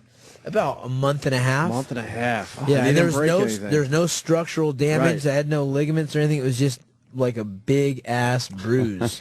We see that all the time. You always see leg kicks, and we're all going, "Oh, it's good. He's going for the leg kicks," and it doesn't look effective. Like from the outside, you know it is, because I took one from John Jones just to see what it's horrendous. I almost vomited. It was really upsetting. Oh yeah, it's bad. And the fact that you could take that for X amount of rounds, and you were really limping. It was like a movie scene that you were just like hopping around on one leg. It was bad, man. It was bad. There was 2 rounds of that where I was just basically out of the fight because my leg was taken out of it. And he's a bigger guy than I am. You know, I've been at 135 pounds for my last 4 fights, but I started in the sport in 2003, and I talk about it in the book also. This is before California had legalized MMA. Right. This is before there was a big, you know, fan base. It wasn't on TV. I was fighting on Indian casinos, and I had to go up 2 weight classes in order to even get a fight. And so I became a world champion at 145 pounds, and the fights I fought were because I was one of the top guys at 145, but I'm a 35-pounder. I was a 133-pounder in college for 5 years, and so he's about 10, 15 pounds bigger than I am, and just kicking the crap out of my leg. I mean, it was painful, and I would do it again. I would just make sure that my leg was out of the way. Maybe go southpaw for a little bit, and like be a little more desperate for a takedown right off the bat. But you know, I'm back at where I should be now, 135 pounds. Is it possible you could talk to him before the fight and go, "Look, the leg thing that happened last time was really unpleasant. We did that already. We don't have to do that maybe again." You can make a pact, like you avoid my legs and I'll avoid your legs. That's a great idea. It's like linemen will do that sometimes in football. Like a defensive lineman, offensive lineman will kind of have an unspoken thing, I guess, where they're not going to completely kill each other. Or don't you guys have that with certain foot stomps, like up against the cage? Like it's just like, you're not stepping on mine, so I'm not going to completely step on yours? You know, I don't know about that. I mean, I think you're not supposed to kick like to the front of the knee or something like that. Sometimes it's legal. It's just like bad taste to do it. But No, there's no rule about that. I don't think. Oh no, not a rule, but like something like two Like guys, an unspoken thing. like like when you're up against the Pussies cage. making a fucking agreement. But they're not going to fuck each other up. I wasn't going to phrase it like that, but say two gentlemen making an agreement not to step on each other's feet while they're fist fighting. I think it's a fair thing because nobody wants a fucking foot stepped on. It stinks. But it really is unpleasant. Oh, it's got to be. So Is now, that the most unpleasant thing? To just get a foot stomp? yeah, what is the worst thing? I mean, it obviously all hurts, but what is the one thing that you're like, oh, fuck, not that Not again. that. Geez, I get like black out during fights when it comes to the pain factor. Oh, really? I think. But what's the That's one handy. thing you just don't want? I guess it would be like maybe just getting hit directly in the nose or like eyes water or something like that. Man, You know, that's like just uncomfortable a that's little a bit. terrible feeling. Yeah. That whole Having your nose makes punched. you all fuzzy. Yeah. Kind of hurts all around your eyes. I'm always amazed that somebody can get kicked in the face or head and continue. You know, They're even, called men. that's even beyond being men. Like, I mean, obviously, yes, Anthony, it's a good point. But you can't wrap your head around it. I just Yeah. can't comprehend. That you guys could continue after some of those hits you take, like a John Jones elbow or something. Those pointy elbows of his look just annoying. Or the last fight, Kane and Antonio Silva. It was a bloody beating. Oh, my God, and what a he wreck. got him, but Silva stayed in there for almost a round, taking Cain Velasquez elbows to the face. Yeah, it was like someone butchered a big cow or something. Yeah, it was a That guy, mess. that guy's so bloody. big too. It was just like, all right, we need to sew this guy up like now. Pouring out. Do you, when you fight, if somebody else's blood gets on you, like I know you've been tested and they've been tested, but does it on any level disgust you or worry you that you're getting somebody else's blood in your mouth or your eyes? For whatever reason, it doesn't. You ever watch BJ Penn? He'll sometimes lick the blood, which that kind of gross. Does he me out. really? Yeah, he's done that before. When he beat Matt Hughes, he like licked the blood off his glove, which is kind of crazy, but you know, to each their own. I won't even do that if I'm dating somebody. I'm like, look, for the next 4 days, you sleep on the couch. The old Red Wings? At your Red Wings? Never happened.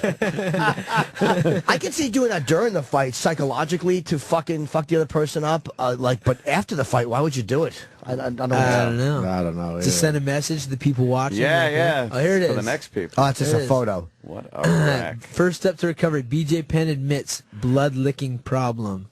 Got a problem. He's got a problem He's with addicted it. to it. At least he admit the first step is awareness. Yes, and Yeah. hopefully you don't pick up any hepatitis or something. Really? Hey, is there something, I think we talked about this last time, but Rogan had talked about, after you, like, do you worry about picking up something from the mat? Like, he said that there's things like face herpes and all this weird shit that people can get because you're grinding on the mat. Will you use special soap after that to avoid that type of shit? I mean, that's not like the main concern in a fight. When they have a fight, it's like a brand new canvas. And or even training. No, like if you're training, in the I gym guess, somewhere. more yeah, than you anything. make sure, I mean, washing the mats and all that kind of stuff is super important. You want to, shower afterwards and stuff. It's like, it's a grimy thing. You're rolling around the ground and fighting other guys and stuff like that. It can be pretty brutal. There's a rumor, too, that is it true? Is there a gay fighter in the UFC, or is that just a rumor that people were spreading?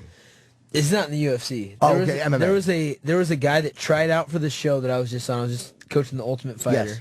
And he had done gay porn. Oh, right. Okay. He had been in like a bunch of films and supposedly was not gay. I don't know how that works exactly, but was in like multiple like receiving end of male pornography. Oh, not gay, no. And then saying he's not gay. You know what, though? Hold on. Devil's advocate here. All right, let's hear your story. Perhaps if you're not gay, you have to be on the receiving end because it's unpleasant, but you're not gay, so you will not be able to be on the giving end because, like, you might not be able to physically get yourself to be erect to have sex, so you may hate it, but receiving may be your only option. No. Wow. Apparently he was on both ends. Oh. On many occasions. Well, so anyways, he tried out for the show and he lost. Oh, wow. So he wasn't on the show and didn't get his opportunity to fight in the UFC. If we were in court right now, do you know how mad my fellow prosecutor would be that I asked a question that I didn't know the answer to? Like, they'd be like, why didn't you research that and know that, stupid? You just made a terrible point. It was like when fucking Darden told OJ to put the glove on. It's like, you should have known. What are you thinking? You don't just do that. Oh, okay, so he lost, and I saw some of the... my on-demand is fucked up. Like, I don't know how I'm explaining this to you, but the only thing that it tapes right is Game of Thrones. I tried to tape... you and Dominic Cruz this year, and it was just taping all these specials, but it didn't tape the episodes, so I didn't get to watch them. Really irritated. You blew it. I really did. Now, now you're in fighting shape. You're ready to fight. Will you still train for the next few weeks, or are you done? No, yeah, I'll be training hard. I'll be back to Sacramento in a couple days and be on it, hard. I've got this book tour. I'm doing a book signing tonight at Bookends in New Jersey. Oh, right. We don't have the book signing info. That's a great independent store. I've signed there. It's in Ridgewood, and it's got a tremendous amount of room. Like I always tell people, if it rains, you're going to be indoors. That is a great place to go and meet somebody and get your book signed. There's Bookends in Ridgewood. What time? It's 7 o'clock tonight. Okay. Yeah, so I'm doing that, and then I'm here in New York for a little bit longer. Then I go to San Diego, and then L.A., and then San Jose. But, yeah, so it's we're looking at right now. Bookends is... New Jersey? Yes, 211 East Ridgewood Avenue. A lot of people know where that's at because if you don't want to take the trip into Manhattan, it's the best place. It's a great independent store, and everyone from Hillary Clinton to Uriah Faber, obviously, Jim Norton, just to throw myself in the Jim mix, Norton. like the attention whore that I am. Oh, Jim Norton was there. But tonight you're signing at 7 p.m. And are you doing any in New York, or is that the only local one? I'm not sure. I gotta check it out. I gotta double check on that. Okay, who are you? Just Uriah Faber on Twitter. Yeah. Okay. Uriah Faber. All right, so you can check Uriah's Twitter. Hopefully, you'll be twittering information. Yeah, and I hope you guys get a chance to read the book. It's really a good read. I think I sent out a bunch to all my friends and family that were in the book and stuff like that. And everybody's been loving it, and I've been getting a great response on Twitter. So. No one pissed? Like, dude, man, you put that in? Yeah, no one's really pissed. Is Internet Steve? There's a thing on a guy called Internet Steve who's a real bullshit artist, which was one of my favorite things. But just about one of these fucks that just talks and was lying. And you obviously changed his name, but have you gotten any feedback from that person? No. Actually, since Internet Steve quit, he left Sacramento, moved somewhere else, and changed his last name. He's now starting to change his last name into a more Italian name. So, do you think he's just embarrassed by his last? No, he just is always changing. He's like changed high schools 4 times, changed gyms. He's just like he's perpetually changing his stuff, reinventing himself. I would love to do. You know what? As much as it's easy to knock, I would love to move somewhere and just be the other guy. Really? Yeah, it would be nice. I'm tired of being Jim. I think there's an actual sickness where guys will do that. They'll just up and leave and just change their whole life and start up again. It's like a condition. I remember studying about it in college. Oh, really? Yeah, where it's like a strange thing where someone will have like a family, everything. They'll up and leave and just start all the way over. Oh, yeah. My ex-wife's father did that. Really? Made Christmas great. Yeah, I'm sure. Yeah.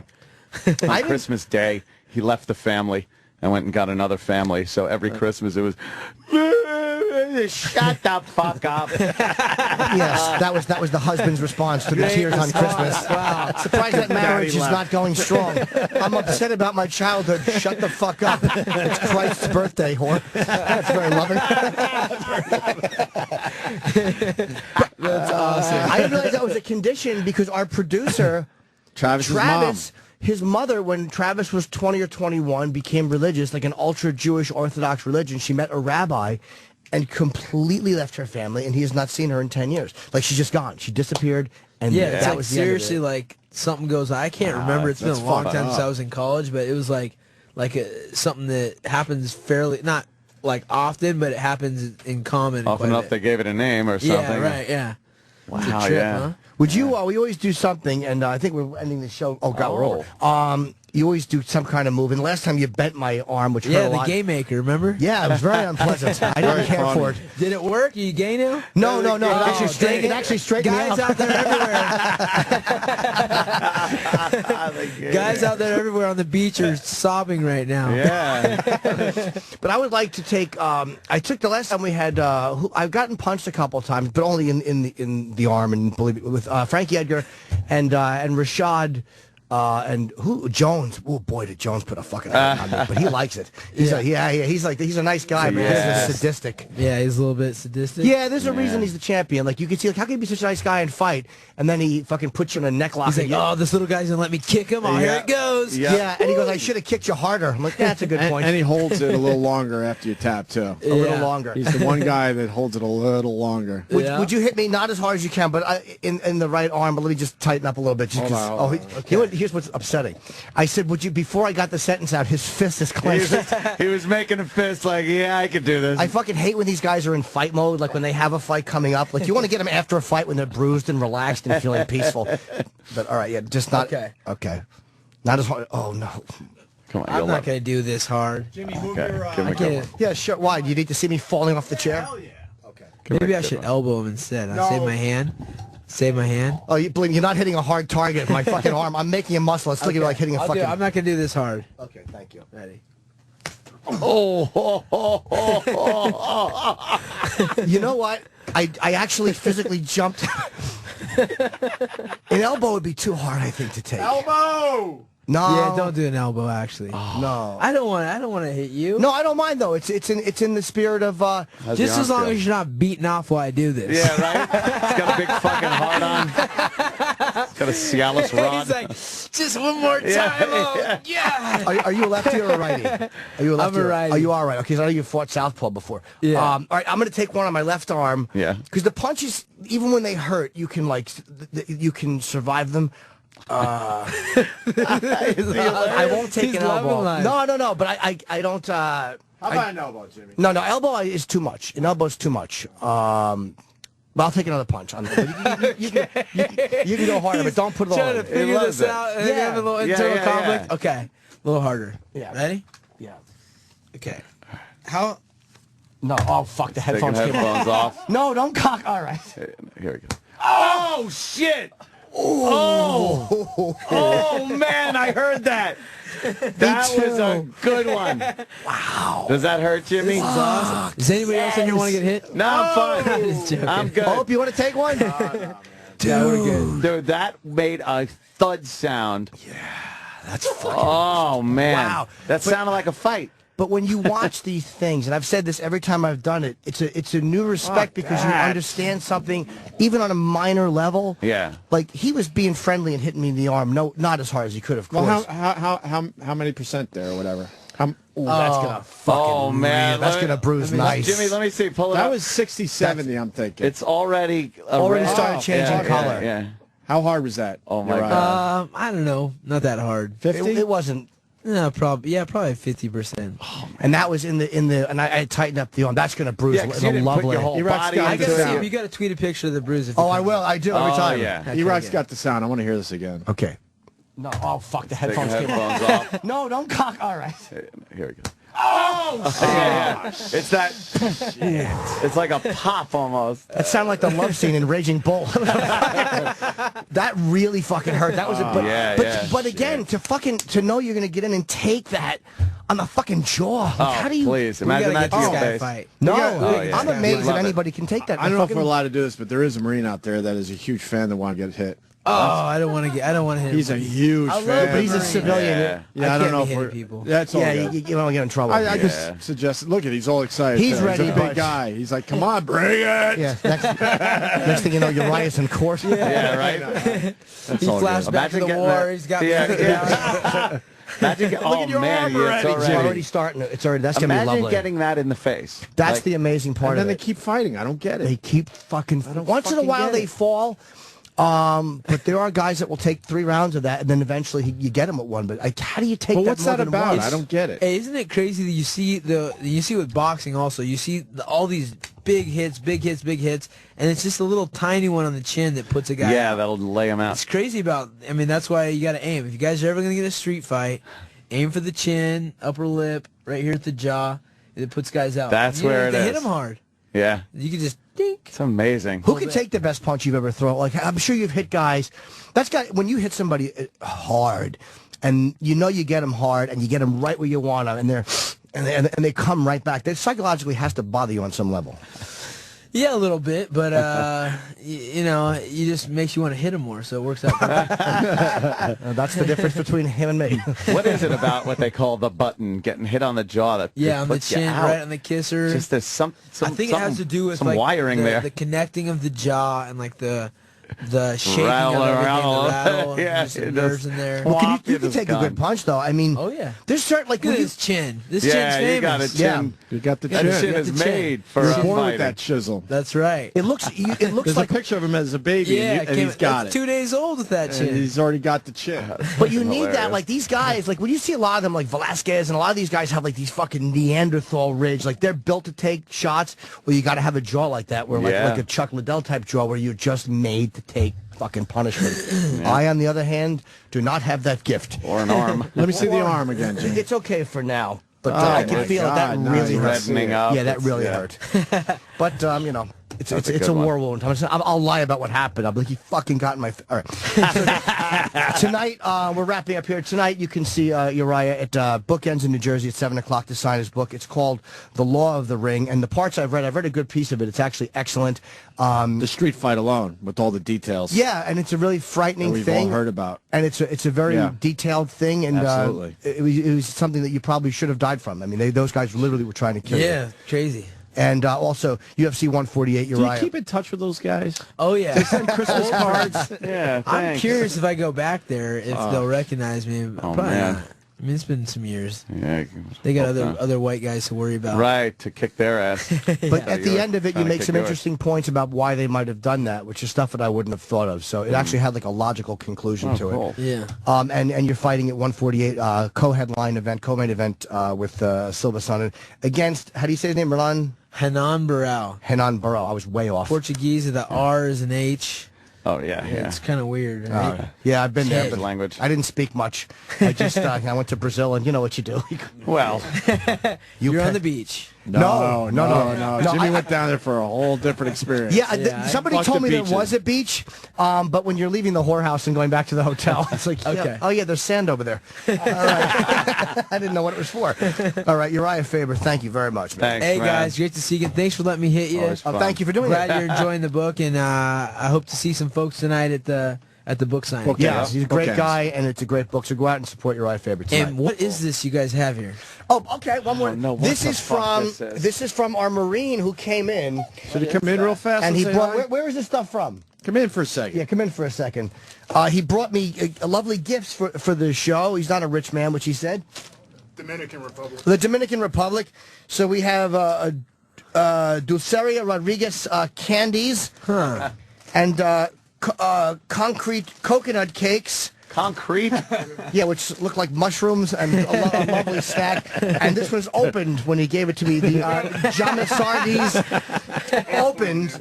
No, I'm sure it didn't. There's nothing better than open candy from the Dominican Republic. Who doesn't want to sink their teeth into that? I'd rather go back to the whorehouse without a bag. Yeah, I really would, because if I was to eat that and get poisoned and die, they wouldn't even prosecute him. They'd be like, you should have known, dumbbell. But thank you very much. What's your name? Brian. Brian, thank you very Big much. fan of Uriah in the show, right? Yeah, Andrew but Norton. well, unlike you, I actually do DVR it, so it works for me. Oh, your DVR worked? We met at the DC Improv. He came to my show. So thank you He very came much. all the way from D.C., so that was cool, man. Man. Yes, Yeah. it is. Oh, you guys met outside? Yeah. Hoorah! Yeah, me and my godbrother. Today is my godbrother's birthday, so it Happy worked birthday. out for both of us. Yeah, but we took the bus Fascinating. from Washington D.C. at midnight, got here 4:40, and came to see you guys. Well, you did 2 tours of duty, so thank you for coming. Yeah, and Uriah, a gift from our Marine friend. God Giving him the bless. open candy. The open one is a sign of respect. The Marine. I do have a question for you. Okay. Recently, Junior Look Dos- who's doing the show now. Okay, all right. Apparently it's your show. We'll fuck off. Recently, Junior Dos Santos brought some special friends from Brazil to his most recent fight against Frank Mir. You have a fight coming up. Any chance you can bring myself out to Vegas? Oh, boy. Because That's a question? I've never seen you fight live. That's a great That's a thing to pitch. do, and it's the thing I like about it is you always do it on the radio. You never want to do it in private. You want to just do it. I really want to put someone on the spot. No, that's good. I think that kid was like a young kid from was like the ghetto. 9. Yeah. From Salvador, I think. Salvador. Yes. We'll talk. Let me 9-year-old Let me kid. talk to Dana, because he's the one that can pull Yeah, the strings Dana. like Dana that. does that stuff. Dana's rich. But 100. Way to put us in a spot there. Yeah. Son. Yeah, Oh my exactly. God. I don't know. You might be hard to pick up after I win. I'll pick you up. But not, He'll pick me up. but not to be That's awkward. awesome, Could you though. Twitter yourself eating this candy piece by piece up until fight time? I'm gonna Twitter a picture of us and I'm gonna send it to Dana and Dana we'll see should what be able to look it happens. up. You never know. He's never replied to any of my tweets. I know him. Well, he kind of knows him. He Yeah, can get through. He Yeah. kind of knows him. Probably has his personal number. Let's send him this candy. Hey, thanks for having me, guys. I Uriah, really it's always appreciate a it. pleasure. Yeah, we know that. Uriah Faber, everyone, the California Kid, The Laws of the Ring is the new book. And we're done. Jimmy, you're good with that plug? Oh, yeah, the tickets are on sale next week. I'm a complete asshole. All right, we'll and figure it out. I'll be at Foxwoods with Artie, Dave, and Nick this Saturday. Right on. Okay. All right. See you tomorrow, boys. This is the Opie and Anthony Show, Sirius XM.